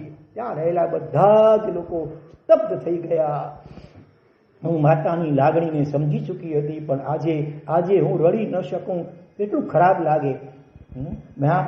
મહેનતે મેં આંસુ રોકી રાખ્યા. હું ઊભી રહી. છેવટે મમ્મીના આશીષ લેવાની વિધિ તો બાકી જ હતી ને. છેવટે પપ્પા રૂમ પાસે ગયા. ટકોરા મારીને સમજાવ્યું કે શું તારી દીકરીને અમંગળ કરવું છે? તારા આશીષ વિના એને વિદાય આપવી છે? દીકરીના ભાવિનો તો વિચાર કર. 2 મિનિટ થઈ અને મમ્મી બહાર આવી. એણે પોતાની જાત ઉપર કાબુ મેળવી લીધો હતો. મારા માથે હાથ ફેર્યો, મને ભેટી પડી. દીકરી, તને આશીષ આપવા માટે તારી આ મમ્મી નાલાયક છે, છતાં સાચા હૈયે કહું છું કે મહાન સાધ્વીજી બનજે, જાતને પવિત્ર બનાવજે અને શાસનને અજવાળજે. મારે પણ ઘણું તો કહેવું જ હતું, પણ ડૂમો ભરાઈ ગયો હતો ને. કશું એ બોલ્યા વિના હું બહાર નીકળી ગઈ. વર્ષીદાનો વરઘોડો રંગે ચંગે પૂરો થયો. પણ આખા વરઘોડામાં મારી મમ્મી મારી સાથે ન હતી. મને ખ્યાલ આવી ગયો કે આજનો દિવસ એના જીવનનો ઘોર પશ્ચાતાપનો સૌથી વધુ રોદનનો દિવસ હશે. મારી સાથે કે મારી સામે રહેવાની એની આજે હિંમત નહીં જોડે. ખેર, રાત્રિ છેલ્લો બહુમાન સમારંભ યોજાયો. મમ્મી હવે સ્વસ્થ થઈ હતી, સમારંભમાં હાજર હતી. છેલ્લે મારો બોલવાનો વારો આવ્યો. આમ તો મને ખાસ કંઈ બોલતા આવડતું ન હતું, પણ મેં મમ્મી, પપ્પા અને બહેનોનો ખૂબ ઉપકાર માન્યો. એમણે મને તાલીમની અને છેલ્લે દીક્ષાની ઉમંગભેર રજા આપી. એ વાતને મેં ખૂબ ભારપૂર્વક દર્શાવી. એ મારા શબ્દોમાં ખરેખર સાચો રણકાર હતો. એમાં ક્યાંય કૃત્રિમતા ન હતી. માટે જ પરિવારને મારા શબ્દો સ્પર્શી ગયા. દીક્ષાનો દિવસ ઉગ્યો. લોજ કરવાનો સમય છેક 12 વાગ્યા પછીનો હતો. વિજય મુક્તરાજ એટલે ક્રિયા લગભગ 10 વાગ્યા પછી શરૂ થવાની હતી. રાત્રે જ મારા ગુરુની તરફથી મને સમાચાર આવી ગયેલા કે વહેલી સવારે અડધો કલાક તું મને મળી જજે, દીક્ષા પહેલા જ. ગુરુની મારા ભાવોની ખૂબ કાળજી રાખતા એ તો મને 2-3 મહિનાના અનુભવથી જ જણાઈ ગયું હતું. એટલે આજના અગત્યના દિવસે કંઈક અગત્યની વાત કરવાની હશે એમ નક્કી માની વહેલી સવારે ગુરુની પાસે પહોંચી ગઈ. પ્રતિક્રમણ ત્યાં જ કર્યું. પ્રતિક્રમણ બાદ ગુરુની પાસે પહોંચી અને એ વખતે એમણે મને અદ્ભુત ઉપદેશ આપ્યો. ગુરુની બોલ્યા, મારે અત્યારે તને જે કહેવું છે એ હું તને દીક્ષા પછી પણ કહી શકો. દીક્ષાના દિવસે, દીક્ષા પહેલા તો મુમુક્ષુને બિલકુલ સમય ન હોય, છતાં દીક્ષા થોડી મોડી છે અને દીક્ષા વખતે તારા ભાવો ખૂબ ઉછળે. એ તારા આખા જીવનની સુરક્ષા માટે ખૂબ જરૂરી છે અને એ ભાવ જગાડવા માટે કેટલીક વાતો તને કહેવી જરૂરી છે. માટે તને અત્યારે બોલાવી છે. જો દીક્ષા બાદ આ વાત કરું તો દીક્ષાના મંગલમય વાતાવરણમાં મારે તને જે ભાવોલ્લાસ જગાડવા છે, કોઈ તો સંકિત પામી જાય, એનું બીજ વવાઈ જાય એવો ઉછળતો ભાવોલ્લાસ હોય અને એ કદાચ ન જાગે. દીક્ષાની બાહ્ય ક્રિયા માત્રથી મને સંતોષ નથી, પણ એ વખતે મુમુક્ષુને શુભ પરિણામ ઉછળવા જ જોઈએ એવું મારું સ્પષ્ટ માનવું છે. હવે તું મારી વાત ધ્યાનથી સાંભળ. પ્રભુ પોતાના સેવકો ઉપર 2 પ્રકારની કૃપા કરતા હોય છે. આંગળી ઊંચી કરો, કેટલા તમે નહીં, સાધુ ભગવંતોને તો ખબર જશે. ખબર ન હોય તો આંગળી ઊંચી કરજો. સાધુ ભગવંતોમાંથી ખબર છે. બે પ્રકારની કૃપા ખબર છે ભાઈ? ખબર છે. કેટલાને ખબર છે? શ્રાવક શાળિકાઓમાંથી ભગવાનની કૃપાના બે પ્રકાર. હવે એક પ્રકાર હું બોલું છું, રસિકભાઈ તો ખબર હશે. એક પ્રકાર બોલું છું, પછી બીજો પ્રકાર હોય યાદ આવે તો આગળ ઊંચી કરજો. પહેલો પ્રકાર છે અનુગ્રહ કૃપા. પહેલો પ્રકાર કયો? અનુગ્રહ કૃપા. હવે એનાથી ઓપોઝિટ બીજો પ્રકાર બોલો, શું હશે? અનુગ્રહથી ઓપોઝિટ. એમાં ગ્રહ તો પાછળ આવે, અનુની જગ્યાએ ની આવી જાય. નિગ્રહ કૃપા. અનુગ્રહ કૃપા એટલે મહેરબાની, આમ પોઝિટિવ. નિગ્રહ કૃપા એટલે આપણે જેને કદાચ નેગેટિવ કઈ માનીએ એ. તો એમાં અનુગ્રહ કૃપા તો બધા સમજી શકે છે કે જીવનમાં સુખ, સમૃદ્ધિ, શાંતિ, સમાધિ વગેરે વગેરે બધું સારું મળે, અનુકૂળ મળે, એ ભગવાનની કૃપાથી મળે, બરોબર. પણ જેમ નિરોગી માણસને શીરો, દૂધપાક ખવડાવવામાં આવે અને એ રીતે એના ઉપર ઉપકાર કરવામાં આવે, પણ રોગી માણસને જો ઓપરેશનની જરૂર હોય તો ઓપરેશન કરીને એને સારો બનાવવામાં આવે. શીરો દૂધપાક પચાવવાની શક્તિનો ઝાડા થઈ ગયા તે વખતે દૂધપાકને ખવડાવે. અહીં શીરો અને દૂધપાક એ જેમ ઉપકાર છે, એક ઓપરેશન પણ એક ઉપકાર જ છે. એમાં વાટકાપ કરવાની હોય છે તોય ઇન્જેક્શન આપી, શરીર ખોટું કરી, એનેસ્થેસિયા આપી અને વાટકાપ કરવાની, તો પણ ઉપકાર જ કહેવાય કે ન કહેવાય? તો ઓપરેશનમાં થોડું કષ્ટ તો વેઠવું જ પડે, પણ એ વિના છૂટકો પણ નથી. આધ્યાત્મિક જગતમાં પણ આ જ હકીકત છે. જે ઉત્તમ જીવો છે એ નિરોગી માણસ જેવા છે. સંસારના ભૌતિક સુખો ગમે એટલા મળે તો પણ તેઓ તેમાં લપેટા એવા નથી હોતા. એટલે જ પ્રભુ એમના ઉપર અનુગ્રહ કૃપા કરતા હોય છે. યાદ આવે પિતૃચિ મહારાજ વગેરે ઘણા ગર્ભ શ્રીમંત પરિવારમાં જન્મ્યા હોય. ચંદ્રશેખરજી મહારાજ સાહેબને યાદ આવે, ગર્ભ શ્રીમંત પરિવારમાં જન્મ્યા હોય, ત્યાં પૂર્વ જન્મના વૈરાગ્યના ભાવો એવા કેળવીને આવ્યા હોય કે એમના ઉપર નિગ્રહ કૃપાની જરૂર ન પડે, એની બધી અનુકૂળતા હોય, કમા થતી હોય, છતાં એમાં લેપાય નહીં, લપટાય નહીં ને એ ચારિત્રના માર્ગે પ્રયાણ કરી શકે. તો એમને પ્રભુ કૃપાથી રૂપ પણ મળે, સંપત્તિ પણ મળે, બુદ્ધિ મળે, અને સાથે સાથે વૈરાગ્ય આદિ ગુણો પણ મળે. રૂપ, સંપત્તિ, બુદ્ધિ એ ત્રણેય ફેક્ટર એવા છે, ત્રણમાંથી એક પણ હોય તો એ જીવ એમાં લલચાઈ જાય, લપટાઈ જાય, મોહાઈ જાય. પણ એવા પુણ્યાનુબંધી પુણ્ય ઉડેવાળા જીવો હોય એમને આ બધું મળે, ડોમ સાહેબી, છતાં જરાય એમાં લેપાય નહીં. એ તો કેવા હોય? મીઠાઈ ઉપર બેઠેલી માખી જેવા હોય. મીઠાઈનો સ્વાદ પણ લે ને સમય આવે ત્યારે સાલીભદ્રની જેમ, સાપ જેમ કાંસરી ઉતારીને હલતો થઈ જાય, એમ સાતમાની હવેલી ને 32 પત્નીઓને બધું રોજી 99 પેટીઓ બધું છોડીને ચાલતા થઈ જાય. એવા હોય એને આવું બધું મળ્યું, આ અનુગ્રહ કૃપા. પણ કેટલાક આત્માઓ એવા છે કે જેઓ એવા ઉત્તમ નથી, તો એવા હીન પણ નથી, કે તેઓની ભૂમિકા એવી છે કે જો એમને સંસારના સુખોની અનુકૂળતા મળે તો તેઓ એમાં જ પછી રચ્યા પચ્યા રહી જાય, પછી એમને વૈરાગ્ય ભાવ ન જ જાગે. હવે જો સંસાર એમને ખૂબ ગમવા લાગે તો અંતે તો ભારે નુકસાન એ જીવોને થવાનું હોય. આવા જીવો ઉપર પ્રભુ અનુગ્રહ કૃપા નથી ઉતારતા, અર્થાત એમને રૂપ, સંપત્તિ, બુદ્ધિ, સત્તા વગેરે નથી આપતા. જેમ કે પ્રભુ સ્પષ્ટ જુએ છે કે આ બધું તો આ જીવો માટે તો ઝેરનું કામ કરશે, અમૃતનું નહીં. એટલે પ્રભુ આવા જીવો ઉપર નિગ્રહ કૃપા કરે છે, અર્થાત ઓપરેશન કરે છે, અર્થાત તેઓને દુઃખોના ડુંગરા દેખાડે છે. વાય મી મને આવું કે સારા માટે છે, જે થાય તે સારા માટે. ભૂલા શેઠાણીએ ચંદન બાલાને ટકો કરી, હાથે પગે બેડી બાંધી અને ભોયરામાં પૂરી દીધી. આપણે એટલા બહુ ખરાબ ને ખોટું થયું ને, પણ આ નથી હોત તો ભગવાન મહાવીર સ્વામીના આવા વિશિષ્ટ મહાન અભિગ્રહનો પાલના કરવાનો મહાન લાભ એને સી રીતે મળે. એટલે થોડી ધીરજ રાખી, તકલીફો આવે ને ત્યારે વિચારો નક્કી ભવિષ્યમાં કંઈક વધુ સારું થવાનું. અમાવાસ્યાની અંધારી, ઘોર અંધારી રાત આવે પછી સવારના સોનેરી સૂરજ પણ ઉગે જ છે. તો એ રીતે દુઃખો આવે ત્યારે હતાશ થઈને આપઘાતનો વિચાર ન કરવો, થોડી ધીરજ રાખવી, બધું સારું થાય. તો અહીંયા ઓપરેશન અર્થાત ચોક્કસ એના કારણે જીવો દુઃખો આવેલા માણસને તકલીફ તો થાય, હેરાન થાય, પણ ઓપરેશનમાં તો આ બધું થવાનું જ. એનાથી આ જીવોને મોટો ફાયદો એ થાય કે આ સંસાર સુખમય નથી પણ દુઃખમય છે. એનું એને ભાન થાય. એમને એમ કહીએ સંસાર અસાર છે, ચારે બાજુ બધી ખુલ્લ અનુકૂળતા હોય ત્યારે સંસારની અસારતા જીવને સમજાય નહીં.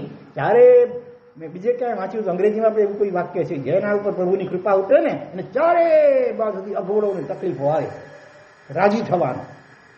દુઃખમાં ભગવાન યાદ આવે ને, સુખમાં સાંભળે સોની. એટલે કહ્યું કે સુખ કે માથે શીલા પડો વિસર્જાય રામ, બલિયારી દુઃખ કી પલ પલ સમરે રામ અથવા ભગવાન. એટલે દુઃખ તો સારા માટે, પણ એ ધીરે ધીરે રાખે તો પછી સમજાય. પણ ઉતાવળે આપઘાત કરી નાખે તો ખલાસ કોઈ બેસે. હા, એ વૈરાગી બને, સાચે સાચ વૈરાગી બને. એ દીક્ષાના માર્ગે આગળ વધી વહેલી તકે આત્મકલ્યાણ સાધે. એ માટે અગવડો જરૂરી છે. આજે તને મારે એટલું જ કહેવું છે, સાધુજી ભગવત આ કહી રહ્યા છે શિક્ષાર્થીને કે 16 વર્ષ સુધી તે ખૂબ દુઃખો વેઠ્યા, એમાં તને પ્રભુ પ્રત્યે પણ અશ્રદ્ધા થઈ ગઈ. હું તો પથ્થરનો છે, પણ હવે તારે આ તત્વ જ્ઞાન આત્મસાત કરવાનું છે કે તને સાચા માર્ગે વાળવા માટે પ્રભુએ તારું ઓપરેશન કર્યું છે. જેને તું દુઃખ કહે છે ને, એ હકીકતમાં તારું ઓપરેશન છે. પ્રભુની નિગ્રહ કૃપા છે. આ એક અમુક નયથી કહેવામાં આવ્યું છે. ભગવાન વિતરાગ છે, પણ એક એંગલથી આ સાચી સારી વાત છે. અલબત્ત છેલ્લા 6-7 મહિનાથી તો તારી શ્રદ્ધા, તારી ભક્તિ ખૂબ જ વધી ચૂકી છે. છતાં જૂના પડેલા પહેલા સંસ્કારો ફરી જાગૃત ન થાય એ માટે આ તત્વ જ્ઞાનને જીવનમાં અપનાવી લેજે.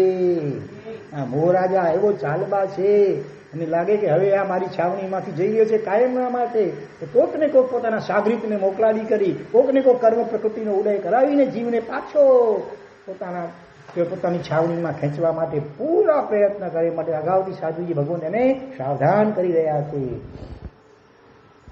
ઘણી જૂનો સંસ્કાર યાદ આવી છે ને. યુવાની આવ દીકરા દીક્ષા લે, પેલા પિક્ચરો જોયા હોય, મોબાઈલમાં જોયા હોય, ભાઈ બંધુ સાથે ભટક્યા હોય, ક્યાં ને ક્યાં રેસ્ટોરન્ટ, વોટર પાર્ક, ક્યાં ને ક્યાં, ને એ બધું ક્યારે વળી ઓછું યાદ આવી જાય. વળી થઈ જાય, અરે ક્યાં દીક્ષા લીધી, ઓલા કેવો મજા કરતા હશે, આવું ક્યાંક ન થઈ જાય. એટલા માટે દીક્ષા વખતે આ ભાવના, સતત ભાવ છે કે પ્રભુની કૃપાથી જ મને આ સર્વવ્યક્તિ મળી છે. ઓપરેશન સક્સેસફુલ પૂર્ણ થયું છે અને આ આરોગ્ય મળ્યું છે. ડોક્ટર સમાચાર આપે ઓપરેશન સફળ, કુટુંબીઓ કેટલા રાજી રેડ થઈ જાય. હવે જ્યારે તમામ દુઃખો એક ઓપરેશન જ છે અને એ કરનારા ડોક્ટર ખૂબ ભગવાન પોતે છે, ત્યારે મા, બહેન, પિતા વગેરે જેણે જેણે તને દુઃખો દીધા એ બધા તો ઓપરેશનમાં ડોક્ટરને સહાય કરનારા nurse, ward boy, assistant doctor વગેરે જેવા જ છે. તો એનો આભાર માનવાનો હોય. મુખ્ય ડોક્ટર તો આભાર માનીએ, પણ એના ઓપરેશનમાં સહયોગ આપનારા બધાનો પણ ઉપકાર, બધા જ ઉપકારી છે. ક્યાંય કોઈ પણ પ્રત્યે દિલના કોઈ પણ ખૂણામાં લેશ પણ દ્વેષ ભાવ ન રાખીશ. કેવી અદભુત લાખેણી સોનેરી, શું કહીએ એને, અદભુત પ્રેરણા. હરેક હૃદય પટ્ટી પર કાયમ માટે કોતરી રાખવા જેવી, વારંવાર આ યાદ રાખવા જેવી છે આ શિખામણ. તો આ તો થઈ ભૂતકાળની વાત. હવે ભવિષ્ય માટે પણ આ વાત દ્રઢ કરી જ લેજે કે દીક્ષા બાદ પણ દુઃખો આવે હો, ના આવે એવું નહીં. તબિયત બગડે, બીજું કંઈ થાય, પરેશાની આવે, ત્યારે પણ પ્રભુની નિગ્રહ કૃપા સમજીને સહન કરતા જ જવું. તબિયત બગડે એવું પણ બને છે. દીક્ષા પેલા બરાબર હતા, દીક્ષા લીધીને શારીરિક બીમારી એવું કંઈક શરૂ થઈ ગયું. તારે મને આવડે, કોને ગમે ત્યારે ઓચિંતા આવડે એમાં થઈ શકે. તો એ વખતે અરે હાય મેં ક્યાં દીક્ષા લીધી, અથવા હું ઘરે ચાલ્યો જાઉં કે ચાલી જાઉં, આ વિકલ્પો કરવા નહીં. 16 મહારોગો ઉત્પન્ન થઈ ગયા સદગુરુમાં ચક્રવર્તીને. લબ્ધિ હતી મટાડવાની, છતાં પણ દેવતાનો નિષેધ કરી નાખ્યો અને 700 વર્ષ સુધી એ 16 મહારોગો ક્ષમતાપૂર્વક ભોગવ્યા, રાજી થઈને કે મારા કર્મ ખપી રહ્યા છે જલ્દી. તો હા, અને ક્યારેક એવું પણ બને, અમુક સાધુજી ભગવાન કહેતા હતા કે સમુદાય હોય એમાં એકાદ વ્યક્તિ અલગ પ્રકારના સ્વભાવનો પણ હોવો જોઈએ, જે કોઈ સાથે મેચિંગ જલ્દી ન થાય. તો કચ્છી તો આડો ફાટાય તો ખેડો, કોઈનું માને એની વાતમાં ઝઘડો કરે હોય, કાંચ આંગળી સરખી ન હોય અને અનાદિકાળના સંસ્કારો જીવને ઉડે એમાં આવે. તો એવું તો હોવું જોઈએ. પોઝિટિવ થિંકિંગ આને કહેવાય. જેથી કરીને આપણે તાલીમ મળે, ક્ષમતા વિશેષતાએ કેળવવાની, બધું અનુકૂળતો હોય અને આપણે શાંત કરી શકીએ. એમાં શું નવાય છે? કંઈક પ્રતિકૂળતા આવે તે વખતે આપણે ક્ષમતા ટકાવી શકીએ અને પોઝિટિવ થિંકિંગ કરી શકીએ તખતગઢના શેઠની જેમ. તો આપણે સંયમી સાચા. એટલે એકાદ વ્યક્તિ આપણા કરતા અલગ સ્વભાવનો હોય તો રાજી થવું, એના ઉપર નારાજ નેગેટિવ ન વિચારવું. તો ન ફરિયાદ, ન આંસુ, ન અરુચિ, ન અભક્તિ, કોઈના પ્રત્યે પણ ગમેલી તકલીફો આવી રિક્ષા પછી પણ આવી શકે. બધું પહેલેથી વિચારીને જ સમજવું કે અહીંયા બધી અનુકૂળતા જ મળશે, તકલીફ વાહવા થશે, બધું અનુકૂળ રહેશે એવું નહીં. પ્રતિકૂળતાઓ આવી શકે અનેક પ્રકારની. એ જ મારું જીવન છે. પ્રતિકૂળતા બેઠવા ભગવાન સામેથી જમા ગયા ને અનારે દેશમાં, તો આપણે એમના સંતાનો છીએ. એટલે પહેલેથી તૈયારી રાખવાની. ક્રિકેટ રમે છે તો ક્યારેક બમ્પર બોલ લાગે માથામાં, તૈયારી રાખે નહીં, ચોપાલું કરી રાખે, એવું થાય. પગમાં એવું લાગે ક્યારેક તો લંગડાય તો ઉપર થાય, કેચ પકડવા જતાં આંગળી તૂટી જાય, એવું થાય. ભલે ગ્લોવ્સ પહેર્યા હોય તો શું થઈ ગયું? તો બધી થોડી તૈયારી, એટલે માનસિક તૈયારી આ બધી કેળવીને જ આ દીક્ષા લેવાની પહેલેથી. હા, વિહાર લાંબા કરવા પડે. ક્યારેક દીક્ષા લઈને બીજે જ દિવસે વિહાર કરવો પડે આ બંને જણાને. જુઓ ને, રસિકભાઈને થોડું આમ થતું હતું. મારા દીક્ષા બની 2 જ દી મારા જાણે એની બધી દીક્ષા અમદાવાદ કે સંકેશ્વર કયો ઠેઠ દંતાણી કે તે કોઠી મંદા.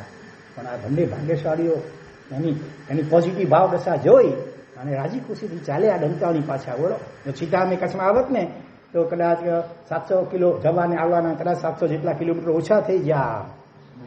સ્વાભાવિક છે, પિતાનો જીવ હોય, સંસારી છે તો એટલે એને તો એમ ચિંતા થાય પાછા દેખાવામાં આવા. મનોબળ બહુ જબરા છે બંને, ત્રણે માતા પિતા ને સંતાન, ત્રણે સિંગલ બોડી. અને મનોબળ ત્રણેનું અજબ ગજબનું છે પાછું. વળી તમને અવસરે ક્યારેક કહીશું. નમો અરિહંતાણામ, નમો અરિહંતાણામ એટલે તમે કઈ અવસરે કહીશું.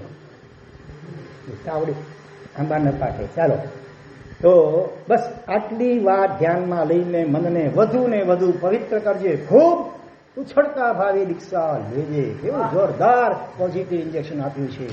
હું તો આ અલૌકિક દેશના, એવી છે આ અલૌકિક દેશના સાંભળી જ રહી. આવા ભયાનક દુઃખો એ પણ પ્રભુની કૃપા છે. આ કેવું અદ્ભુત તત્વજ્ઞાન! અને આવું તત્વજ્ઞાનનું અમૃત સૈનિક મહારાજાએ ને ભગવાને આપ્યું હતું. માટે દીકરો સગો એના ઉપર મોતમાંથી બચાવ્યો હતો. એ જેલમાં પૂરીને રોજ મીઠાના પાણીમાં ભીજાવેલા 100 ફટકા ખુલ્લી પીઠે મરાવડાવે તો એના પ્રત્યે લેશ માત્ર દેશ નહીં અને પ્રસન્ન ચિત્તે એ ફટકા ખાતા હસી રહ્યા છે. જેલર પણ આશ્ચર્યચકિત થઈ ગયો. અને એવું તત્વજ્ઞાન રૂપી અમૃત જીન શાસનમાં જન્મેલા આપણને બધાને ભગવાનની કૃપાથી મળી રહ્યું છે. તો હવે એને બરાબર સાચવીએ, અવસરે અવસરે ઉપયોગ કરીએ. ડોક્ટર દવા આપે ને પછી ખાલી કબાટમાં તાળું મારીને પેક કરી રાખો તો અવસરે રોજ એનો નિયમિત ઉપયોગ ન કરીએ તો દર્દ કેમ મટે? એટલે અત્યારે તો બધાને આમ બહુ મજા આવતી હશે, ગમતું હશે, બહુ સાચી સારી વાત, ઉત્તમ વાત. હવે ઉત્તમ વાત ત્યારે ઉત્તમોત્તમ બનશે અવસરે અવસરે આપણા જીવનમાં એને એપ્લાય કરતા રહીશું તો આપણા માટે ઉત્તમોત્તમ બનશે. આવા ભયાનક દુઃખો એ પણ પ્રભુની કૃપા છે. આ કેવું અદભુત તત્વજ્ઞાન! મારા ભાવમાં જબરદસ્ત શું આવ્યો? ઉછાળો. સેન્સેક્સમાં ઉછાળો આવ્યો તમારા શેર બજારમાં. હા, ભાવમાં ઉછાળો અને ભાવમાં ઘટાડો. તો અહીંયા પ્રભુ પ્રત્યેનો ભક્તિભાવ અતિશય ઉછળ્યો. તો પરિવાર પ્રત્યેનો ક્ષમાભાવ પણ સીમાતીત અસીમ બન્યો. દીક્ષા માટે જરૂરી ભાવ પવિત્રતા મારા ગૃહિણીની આ ઊંડી સમજણે મને અપાવી દીધી. દીક્ષાના મંડપમાં પહોંચી વિધિ શરૂ થઈ. ઓઘો આપવાનો સમય થઈ ગયો. મારા જીવનની એ ધન્યતમ ઘડીઓ હતી.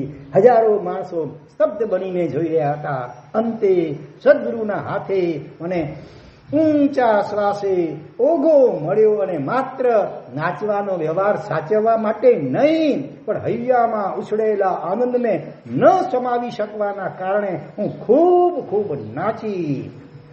લોકોની આંખોમાં હર્ષના આંસુ વહેવા લાગ્યા. મને અંતિમ સ્નાન માટે લઈ જવાય. મેં મારા ઘરેણા મમ્મીએ પોડા કરેલા સાડીના ખોડામાં એક પછી એક બધા જ નાખી દીધા. મારી બંને બહેનો પણ ધ્રુસકે ધ્રુસકે રડી રહી હતી. પણ આજે હું તો ખૂબ જ હસતી હતી.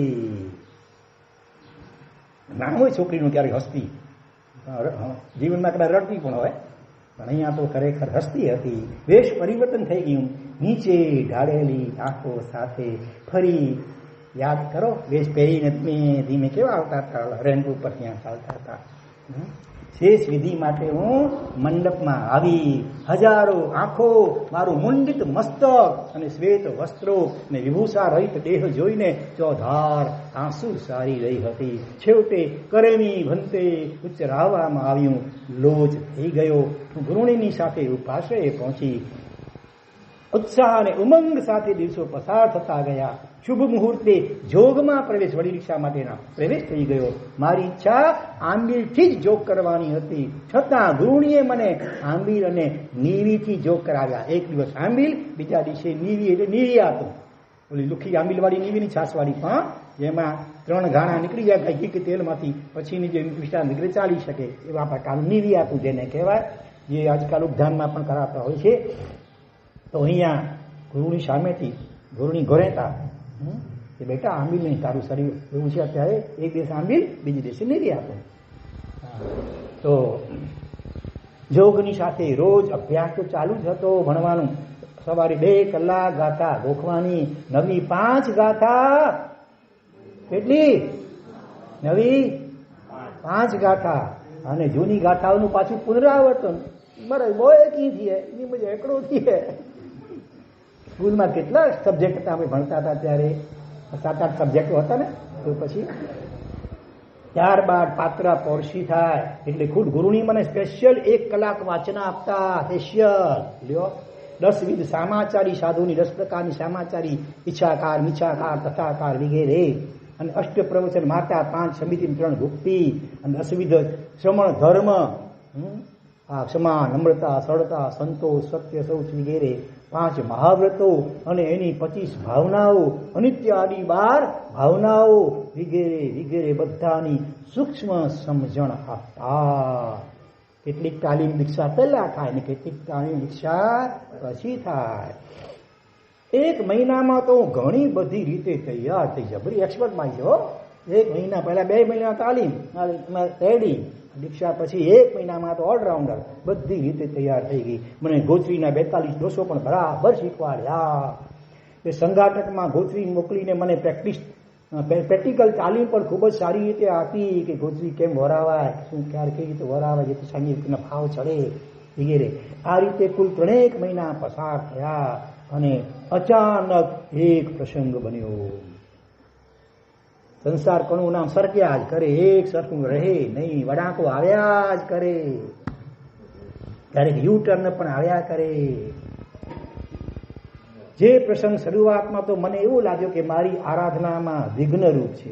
ફરી મને ગુરુણીની એ વાત યાદ આવી ગઈ કે દુઃખો એ તો ભગવાનની નિગ્રહ કૃપા છે.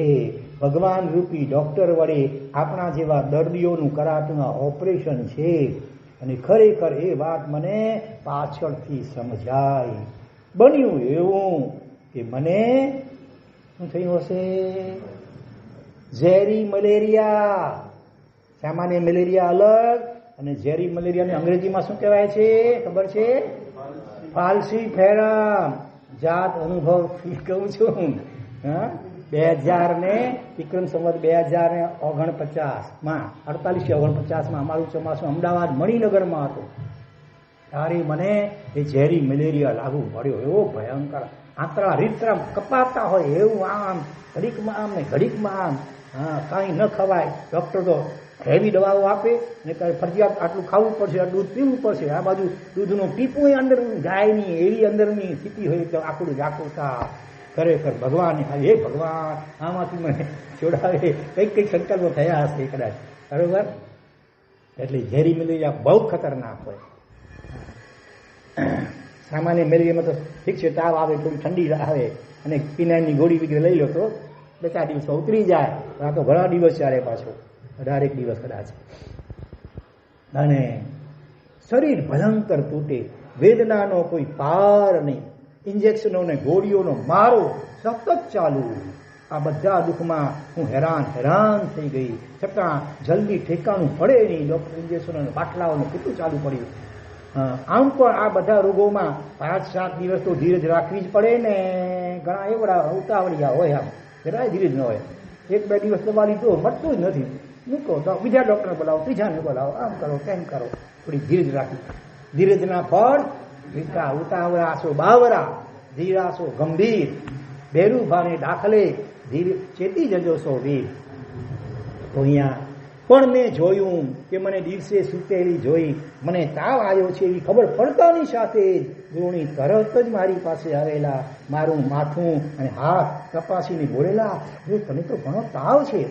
એમણે જોયું કે હું તો માત્ર સંથારો અને ઉત્તર પટ્ટો બસ પાથરીને સૂતી હતી. મેં કોઈને વાત પણ કરી ન હતી. શરૂઆતમાં મને તાવ આવે છે, ચૂપચાપ સહન કરે છે. જો પણ ગુરુણીએ તરત જ ઇરિયાવઈ કરી. પરિલણ કરતા પહેલા ધાબળાઓનું પ્રતિલેખન કરી જાતે પોતાના હાથે મારા માટે જાડો સંથારો તૈયાર કરવા માંડ્યો.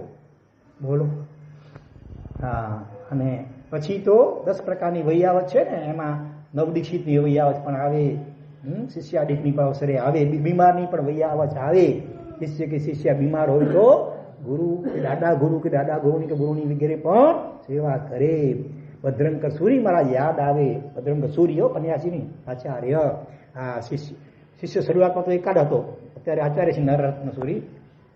હા, શિક્ષર ઓઢાડે તો ખરું, પગ દબાવવા બેસી જાય. શિષ્યના આચાર્ય બની ગયેલા ગુરુ એ બીમાર શિષ્યના પગ દબાવે. આ જીન શાસન છે ભાઈ, બહુરત્ના વસુંધરા. તો અહીંયા પછી તો બીજા સાધ્વીજીઓને પણ ખબર પડતા તેઓ પણ મારી સેવામાં લાગી પડ્યા. ગૃહિણીએ તરત જ એક સેવિકાને કહ્યું કે પેઢી ઉપરથી કોઈ પણ ટ્રસ્ટીને તરત અત્રે મોકલવા કહેજો કે અર્જન્ટ કામ છે. 5 જ મિનિટમાં ટ્રસ્ટી આવી ગયા. ગૃહિણીએ સૂચના કરી દીધી, તાત્કાલિક સારા ડૉક્ટરને બોલાવવાના છે, બ્લડ ટેસ્ટ પણ કરાવવું જ પડશે, એટલે એની વ્યવસ્થા પણ ડૉક્ટરને પૂછીને જલ્દી કરવી પડશે. ધડાધડ બધી વાતોનો અમલ થવા લાગ્યો. બપોરે મને તાવને અનુકૂળ એવી ગોદડી વપરાવી. મને બતાવી દો જરસ્ય લંગનમ શ્રી એમ કહ્યું છે આયુર્વેદમાં.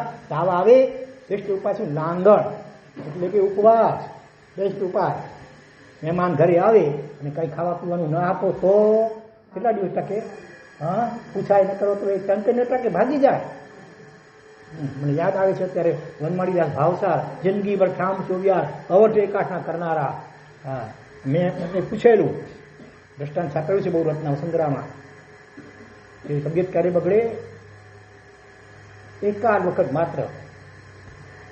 અને મારા ભાઈએ દબાણ કરી અવઢ એટલે 3:30 વાગે આસપાસ એની બર્થડે મને પૂરી બર્થડે એકાઠું કરાવ્યું. પછી મને બહુ ખટક્યું. મેં બીજે દિવસે 24 ઉપવાસ કર્યો. અને હવે ક્યારે પણ તાવ જેવું સહેજ પણ લાગે એટલે હું 24 ઉપવાસ જ કરી નાખું. તે દિવસે કાંઈ ખાવું નહીં ને પીવું પણ નહીં. હજી ક્યાં સુધી આ મહેમાન ટકે? પણ આટલી ધીરજ આપણી ટકતી હોતી નથી. એટલે આપણે એવા ડૉક્ટરને પસંદ કરીએ કે આપણને બધી છૂટ આપે. બસ ગોળી લઈ લેજો ને એકાદ ઇન્જેક્શન લઈ લો, બાકી ખાવા પીવાની બધી છૂટ. હા, તો અહીંયા તાવ આવે તો ખરેખર ઉપવાસ કરી નાખવો જોઈએ. થોડી ઘણી અશક્તિ થવાની હોય, તમે ગમે એટલી દવાઓ લો ને પૌષ્ટિક ખોરાક લો તોય તાવ છે ને કે જ્યાં હાથી જાય હડ જોરી લાય. હાથી જો હૃષ્ટપુષ્ટ હોય ને તાવ આવે એટલે નબળો પડી જાય. હવે તો થાય એટલું તો ક્ષમતાથી સહન કરવાનું હોય. દવા લઈશું તોય સહન તો કરવું જ પડવાનું છે. એના કરતાં થોડી ધીરજ રાખી, ભગવાનની આજ્ઞા ઉપર વિશ્વાસ શ્રદ્ધા રાખી કરી અને ઉપવાસ કરી નાખીએ. કેન્સર જેવા કેન્સર મટી ગયા છે. 8-16 દિવસ કોણ ભતો કે માસકમણ કરી નાખો, કેન્સર કેન્સલ થઈ જાય. નાના સંબિયાના લક્ષ્મીચંદભાઈ યાદ આવે, પ્રોસ્ટેટનું કેન્સર થયેલું, માસકમણ કરી નાખ્યું, કેન્સર કેન્સલ થઈ ગયું. બોલો, ચિકાર રસી નીકળતી ને ઘણું, કાંઈ દવા નહીં, કોઈ ગોળી નહીં, ઇન્જેક્શનની કશું જ નહીં. મહિનાના ઉપવાસ કરી નાખ્યા. ઓટોમેટિક કેન્સરના જીવાણું જે મળતું હોય ને પોષણ એ અટકી જાય એટલે ઓટોમેટિક બધું ઠીક થઈ જાય. એટલી ધીરજની શ્રદ્ધા હોવી જોઈએ.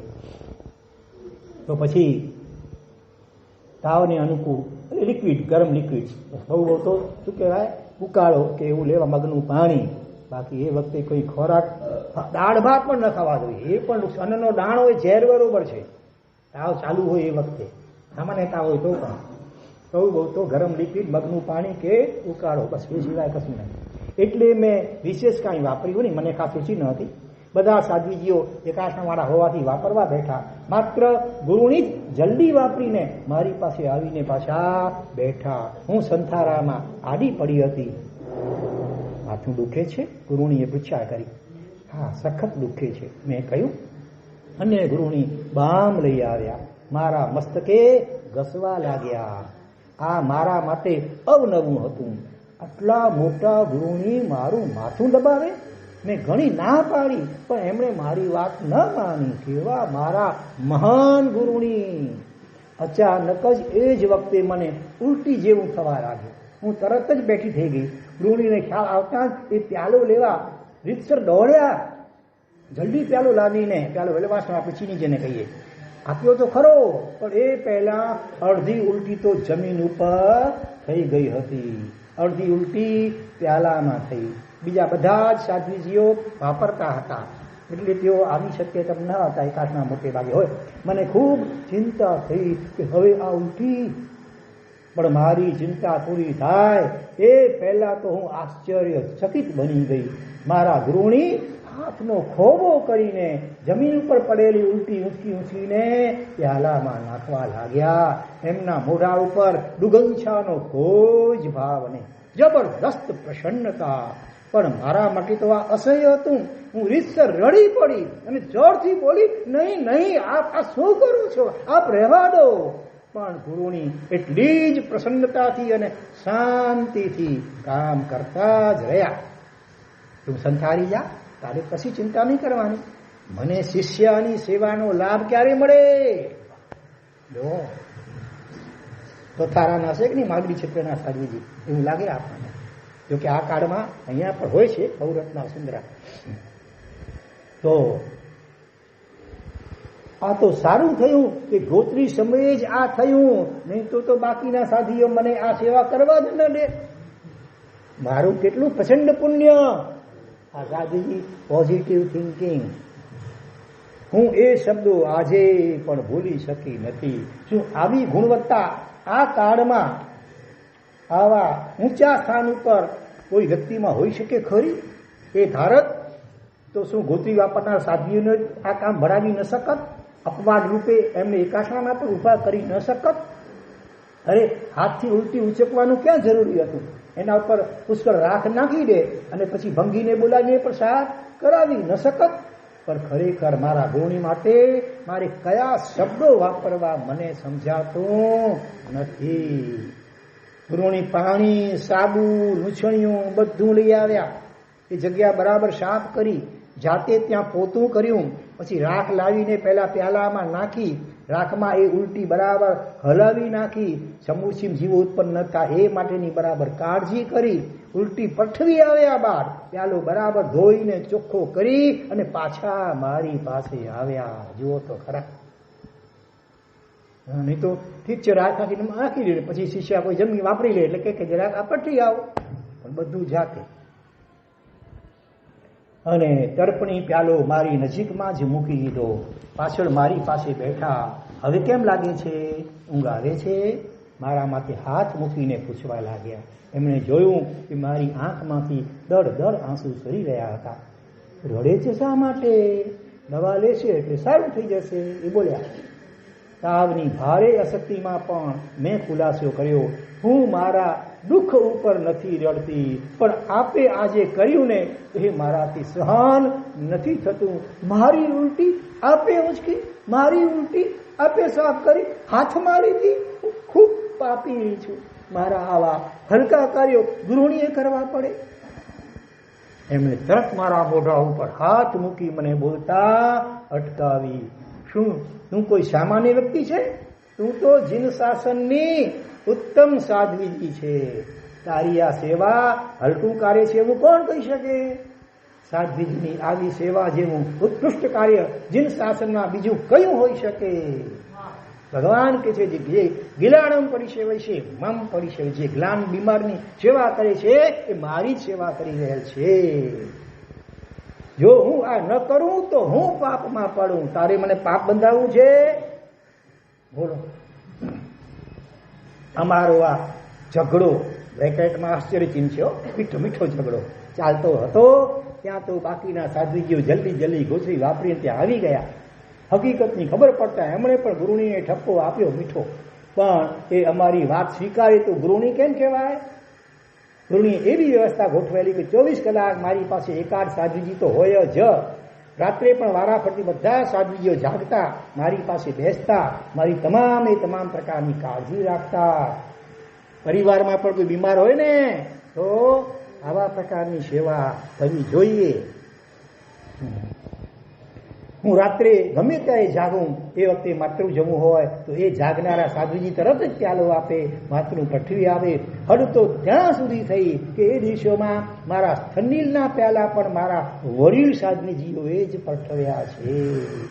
મેં કહ્યું વાડામાં જ મૂકી દઈએ તો, પણ એમણે મને સ્પષ્ટ ના પાડી કે અમે બધા નથી, અહીં પઠવવાની જગ્યા એકદમ અનુકૂળ છે, કાંઈ જ ભય નથી. પછી અમે શા માટે લાભ ન લઈએ?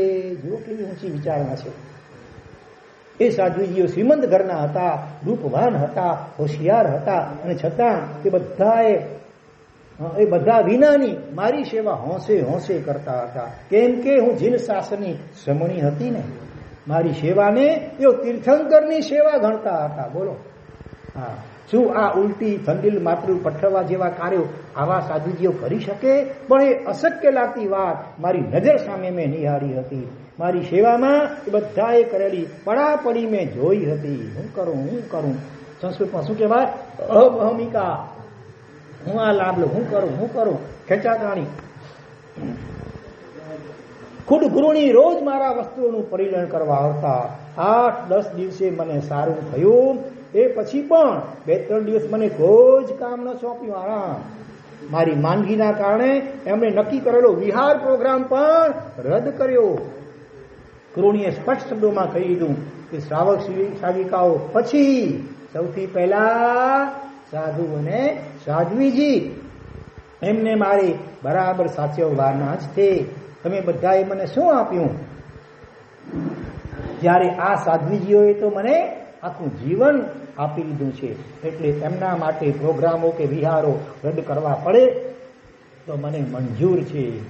મને ભણાવવામાં પણ આવી જ તકેદારી. ગમે તે શાળિકા બેઠા હોય તોય પાઠનો સમય થાય એટલે કહી દે કે ચલો અમારો પાઠનો ટાઈમ થઈ ગયો છે, અને એ રીતે એમને ઊભા કરી દે. ચાલુ પાઠે કોઈ મળવા આવે તો એ તરફ ધ્યાન જ ના આપે, બધું જ ધ્યાન પાઠમાં જ આપે.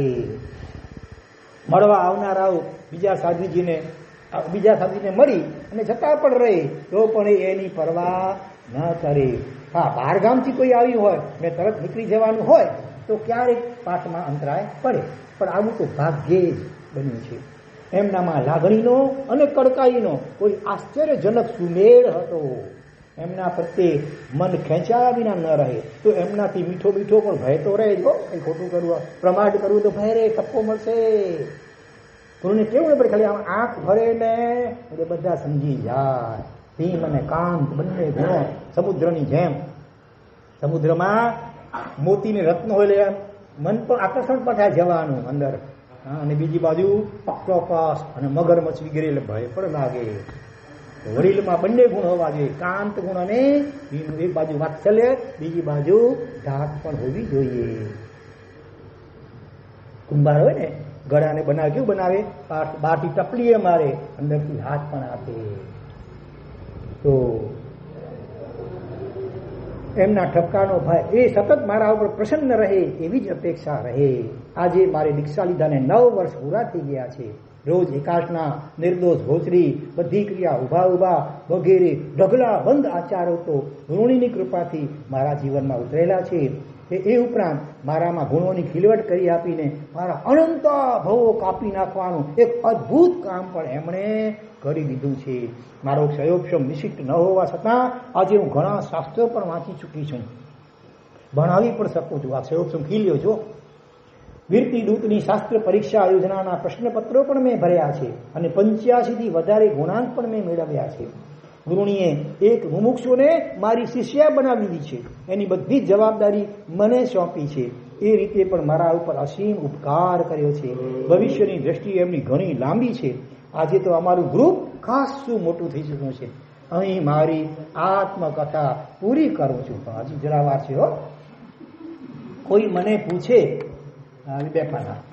કોઈ મને પૂછે કે તમે તમારા અનુભવ પ્રમાણે સાધુજીને શું ઉપદેશ આપવા માંગો છો, તો મારે કહેવું છે કે જેમ ગાંધીજીએ કહ્યું, શું કહ્યું, કે મારું જીવન એ જ મારો સંદેશ છે, એમ હું પણ કહું છું કે મારી આ નાનકડી આત્મકથા એ જ મારો ઉપદેશ છે.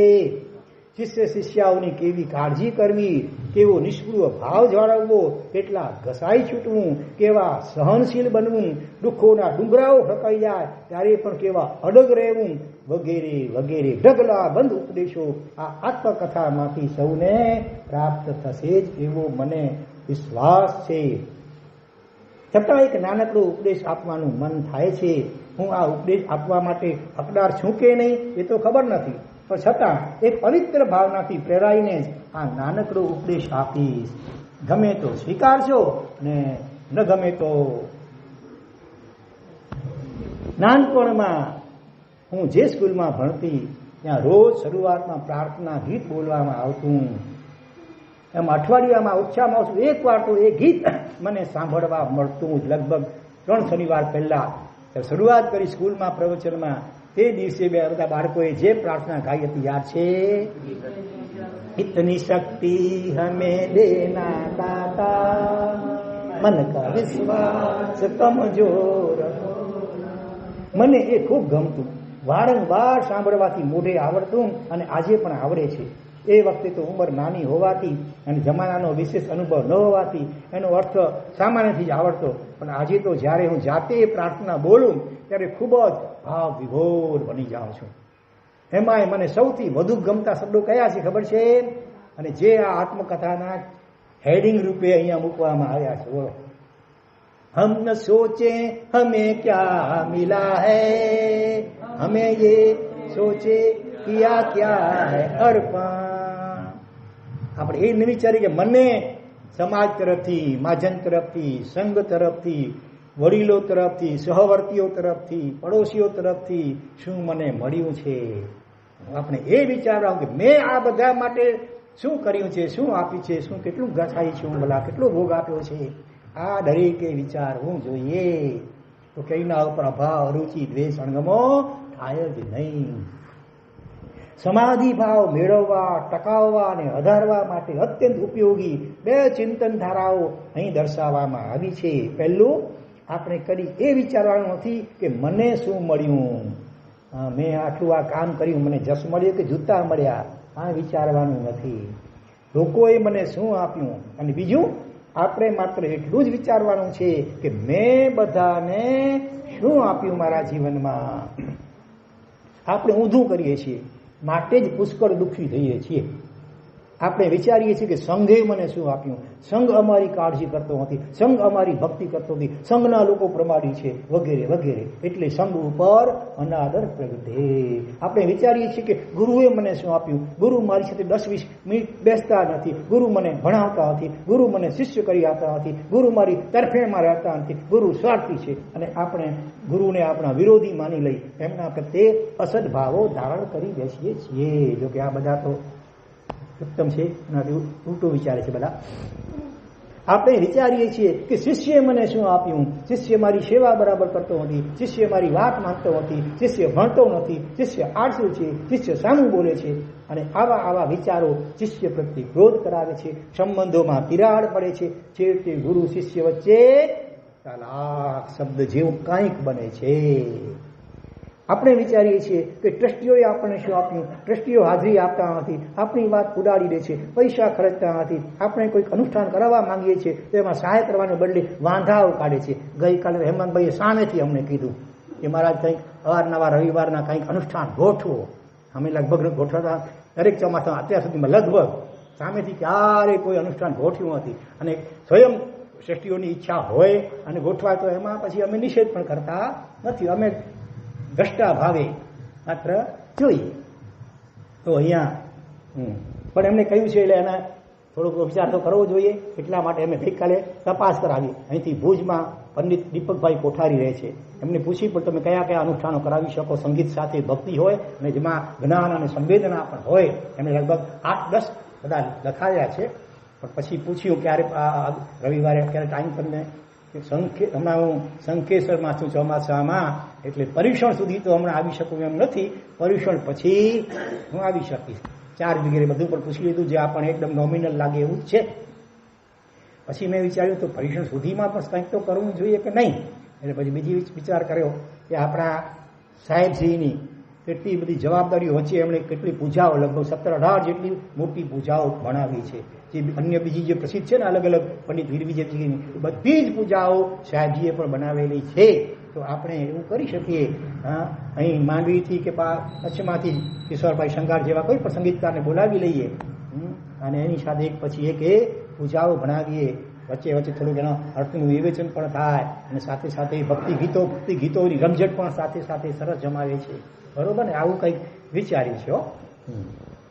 તો પણ અહીંયા લખે છે આ ઘણા આવું પણ વિચારી લે કે ટ્રસ્ટીઓએ આપણને શું આપ્યું વગેરે, અને આપણી તથા ટ્રસ્ટીઓની વચ્ચે એક અદ્રશ્ય દિવાલ ઊભી થઈ જાય. આને ભૈયા એની મહારાજ કે ચોમાસે બાકી બોલાણું ના કરે એડું ના બોલા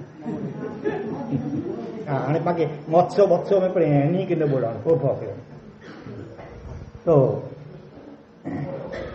અને ચોમાસાઓ બગડે છે, પણ પછી આવું ક્યાંક થતું પણ હોય છે. પંચમ કાળ છે ને, કળિયુગ છે. આ ક્ષેત્રમાં ફરી ચોમાસું આવવું નહીં એવું આપણે પણ નક્કી કરીએ. તો આ બાજુ આ મહારાજને ફરી આપણે લાવવા નથી એવું ટ્રસ્ટીઓ નક્કી કરી દે. સાધર્મિક વાત્સલ્યના ભાવના તૂટે, સંઘર્ષ વધે, કસાય, ઘૂંટાય, કદાચ સમ્યક પણ હણાય. આપણે બીજા પાસે લેશ પણ અપેક્ષા જ ન રાખીએ શ્રેષ્ઠ માર્ગ છે. અપેક્ષા એ જ દુઃખનું મૂળ છે. કોઈ પાસે કશું જ અપેક્ષા પારકી આશા સદા નિરાશા એ હે જગ જનકા પાસા એટલે બંધન એને કાટન કું કરો અભ્યાસા લહો સદા સુખ વાસા આપ સ્વભાવ મેરે અબધુ સદા મગન મેં રહેના. ક્યારેક તમને સજ્જાય રૂપે સંભળાવવામાં આવશે. અપેક્ષા કોઈની પાસે કશું જ નહીં, સહજતા જે મળે એનો આભાર માનીએ, પણ અપેક્ષા રાખીએ નહીં. ન શિષ્ય કે શિષ્યા પાસે, ન ગુરુ કે ગુરુની પાસે, ન ગુરુભાઈ કે બહેનો પાસે, ન માતા પિતા પાસે, ન દીકરા કે દીકરી પાસે, ન ભાઈ કે બહેન પાસે, ન અડોશી કે પડોશી સાથે કોઈ પાસે કશું અપેક્ષા રાખીએ નહીં. સહજ મિલાશો દૂધ બરાબર, માંગ લીયાશો પાણી, અને ખીંચ લીયાશો ખૂન બરાબર. ય ગોરખ કી વાણી. પોતાની બળી આગતા ભાગ્ય પ્રમાણે જે મળ્યું એમાં આનંદ માનીએ. સહજ મિલાય દૂધ પીવા બરોબર, માંગીએ અને પછી મળે એ પાણી બરોબર છે, દૂધ કરતા ઉતરતું. અને સામી વ્યક્તિની ઈચ્છા ન હોય અને ખીંચ લીયા તો ખૂન બરાબર. પરાણે આંચકી લઈએ કે કેસ માંડીએ ઝઘડા કરીને તો એ લોહી પીવા બરોબર છે. એ ગોરખ કી વાણી. ત્યાં કેવું પણ આવે છે કે ખીંચ નહીં કહે તો કબીર વો રક્ત બરોબર જીસમે ખીંચા તાની. ભાવ બનેનો એક જ છે. તો અહીંયા બીજા પાસે લેશ પણ, બીજા એટલે બીજો કોઈ XYZ એની પાસે અપેક્ષા જ ન રાખીએ એ શ્રેષ્ઠ માર્ગ છે. પણ એ માર્ગમાં જ્ઞાનીઓ તો ત્યાં સુધી કે છે મોક્ષની પણ અપેક્ષા પછી ન રહેવી જોઈએ. શરૂઆતમાં હોવી જોઈએ ચોક્કસ, સમ્યક્તની પણ અપેક્ષા ન હોવી જોઈએ. તમે જીવન જેવું જેવો ઈચ્છો કે ઓટોમેટિક સમ્યક્ત થઈ જ જાય અને મોક્ષ પણ મળી જ જાય, ન ઈચ્છવા છતાંય એવું જીવન જીવો. બસ તમે ઈચ્છા કે અપેક્ષા ન રાખો એમ કે છે. પણ એ જરા ઊંચી કક્ષાની વાત છે. તો એ માર્ગમાં એક ડગલું પણ આગળ ચાલવા માટે જાણે કે આપણે લંગડા બની ગયા છીએ. અપેક્ષા રાખ્યા વગર રહી શકતા જ નથી. આપણે બીજો વિચાર કરવાનો છે પણ એ આપણે કરતા જ નથી. કે આપણે બીજા માટે શું કરીએ, બીજો વિચાર આપણે કરવો જોઈએ, એ આપણે લગભગ કરતા નથી. મેં સંઘને શું આપ્યું? સંઘને શાંતિ આપી મારા નિમિત્તે, કે મારી અપેક્ષાઓ સંતોષવા જાત જાતની રીતે સંઘની પાસે માંગણીઓ કરીને એને પરેશાન કર્યો. ઘણી વાર કોઈ વ્યક્તિએ પોતાની વાત રજૂ કરી ટ્રસ્ટીઓ પાસે, સંજોગવશાત એ વાત માન્ય ન રહી શકી, મનમાં એવું ગાંઠ વાળી લે. હવે આપણે ડેરાસર ઉપાશ્રયમાં જમવું જ નથી. હવે આપણે સંઘની કોઈ પ્રવૃત્તિમાં ભાગ લેવો જ નથી. અલ્યા ભાઈ, દુનિયા કોઈ વગર અટકતી નથી. એમાં નુકસાન કોને? પોતાને છે. તમે નિરાશ્રી ઉપાસમાં આવવાનું ટાળી દેશો કે ધર્મ કરવાનું મૂકી દેશો, એમાં કઈ કોઈ બીજા કોઈ નુકસાન? પોતાની જાતને જ નુકસાન છે. અહંકાર એ નુકસાન જીવને સમજવા દેતો હોતો નથી. ખૂબ ગંભીરતાથી આ બધી વાતો શાંત ચિત્તે વિચારવા જેવી છે. મેં ગુરુને શું આપ્યું? એમની સેવા કરી એમના પ્રત્યેક વચનો જીન આજ્ઞા માનીને મસ્તક નમાવીને સહર્ષ સ્વીકાર્યા ખરા. એમની સામે કદી ઉદ્ધતાઈ અભિનય ન આચરવાનો સંકલ્પ જીવનમાં કર્યો ખરો. એમની ઈચ્છા માત્રને પણ પૂરી કરવા મેં સખત મહેનત કરી ખરી. આ શિષ્યોએ વિચારવાનું. તો ગુરુએ શું વિચારવાનું એ બતાવે છે. એ વાંચું કે સ્કીપ કરી નાખું? હા, તમે અગાઉથી વાંચી લીધું છે. ભલે ખબર પડી જાય છે. જો આ કેટલા હોશિયાર છે મહાત્મા. એ મેં ટ્રસ્ટીઓને શું આપ્યું? એમને સાધુ ધર્મ પ્રત્યે અપૂર્વ સદભાવ ઉભો થાય એવું ચારિત્ર મેં પાડ્યું ખરું. એવો સારો સ્વભાવ મેં કેળવ્યો ખરો. લેટ ગો કરવામાં હું નંબર 1 બન્યો ખરો. કઈ પણ થાય લેટ ગો, ફેક નથી, વાંધો નથી, ડોન્ટ વરી. આપણી આ ઊંધી ગંગા જ આપણને હેરાન કરે છે, ઉલટી ગંગા. યાદ રાખજો, બધાએ મને શું શું આપ્યું એની અપેક્ષા એ બધા પ્રત્યે ધિક્કાર અને તિરસ્ભાવ જન્માવશે. મેં બધાને શું આપ્યું આવું ચિંતન ન કરવું એ આપણને આપણા ઉચિત કર્તવ્યોમાંથી ભ્રષ્ટ કરશે. અંતે આ કડીઓ ઉપર, કઈ કડીઓ? હમ ન સોચે હમે ક્યા મિલા હૈ, હમ ये सोचे किया क्या है अर्पण. આ કડીઓ ઉપર મને વિશેષ તો કે લખતા નથી આવડતું, પણ વીરતી દૂતના લેખક પૂજ્ય પારશીલ કોણ? ગુણહંસ વિજયજી મહારાજ સાહેબ પોતાની કલમ આ વિષય ઉપર ચલાવી અને અમને વધુ પ્રકાશ આપે એ જ પ્રાર્થના સાથે સાધુજી લખે છે, વિરમું છું. જીનાગના વિપરીત કંઈ પણ લખાયું હોય તો મિચ્છામિ ડુક્કડં લિક્તં. સંઘ અને શાસનના ઋણનો ભાર કદી નહીં ઉતારી શકનાર એક સાધ્વી. છેલ્લે પણ પોતાની જાત પર શું લખ્યું? સંઘ અને શાસનનો ઋણ ભાર આપણા સૌ ઉપર અનંત ઋણ છે શાસનનું અને સંઘનું. એ કદી પણ ગમે એટલું કહીએ ઘસાઈ છૂટીએ, શાસન સંઘ માટે અરબો ખરબો બધું આપી દઈએ, પોતાનું સર્વસ્વ આપી દઈએ, તો પણ શાસન અને સંઘનો અનંત ઋણ એ ઉતારી શકાય એવું નથી. આવી લઘુતા સાથે એમણે આ પોતાની આત્મકથાનો અહીંયા ઉપસંહાર કર્યો છે. બરાબર સમયસર આપણું આજે પૂરું થઈ ગયું છે. મજા આવી કે નહીં આવી? ગમ્યું કે નહીં ગમ્યું?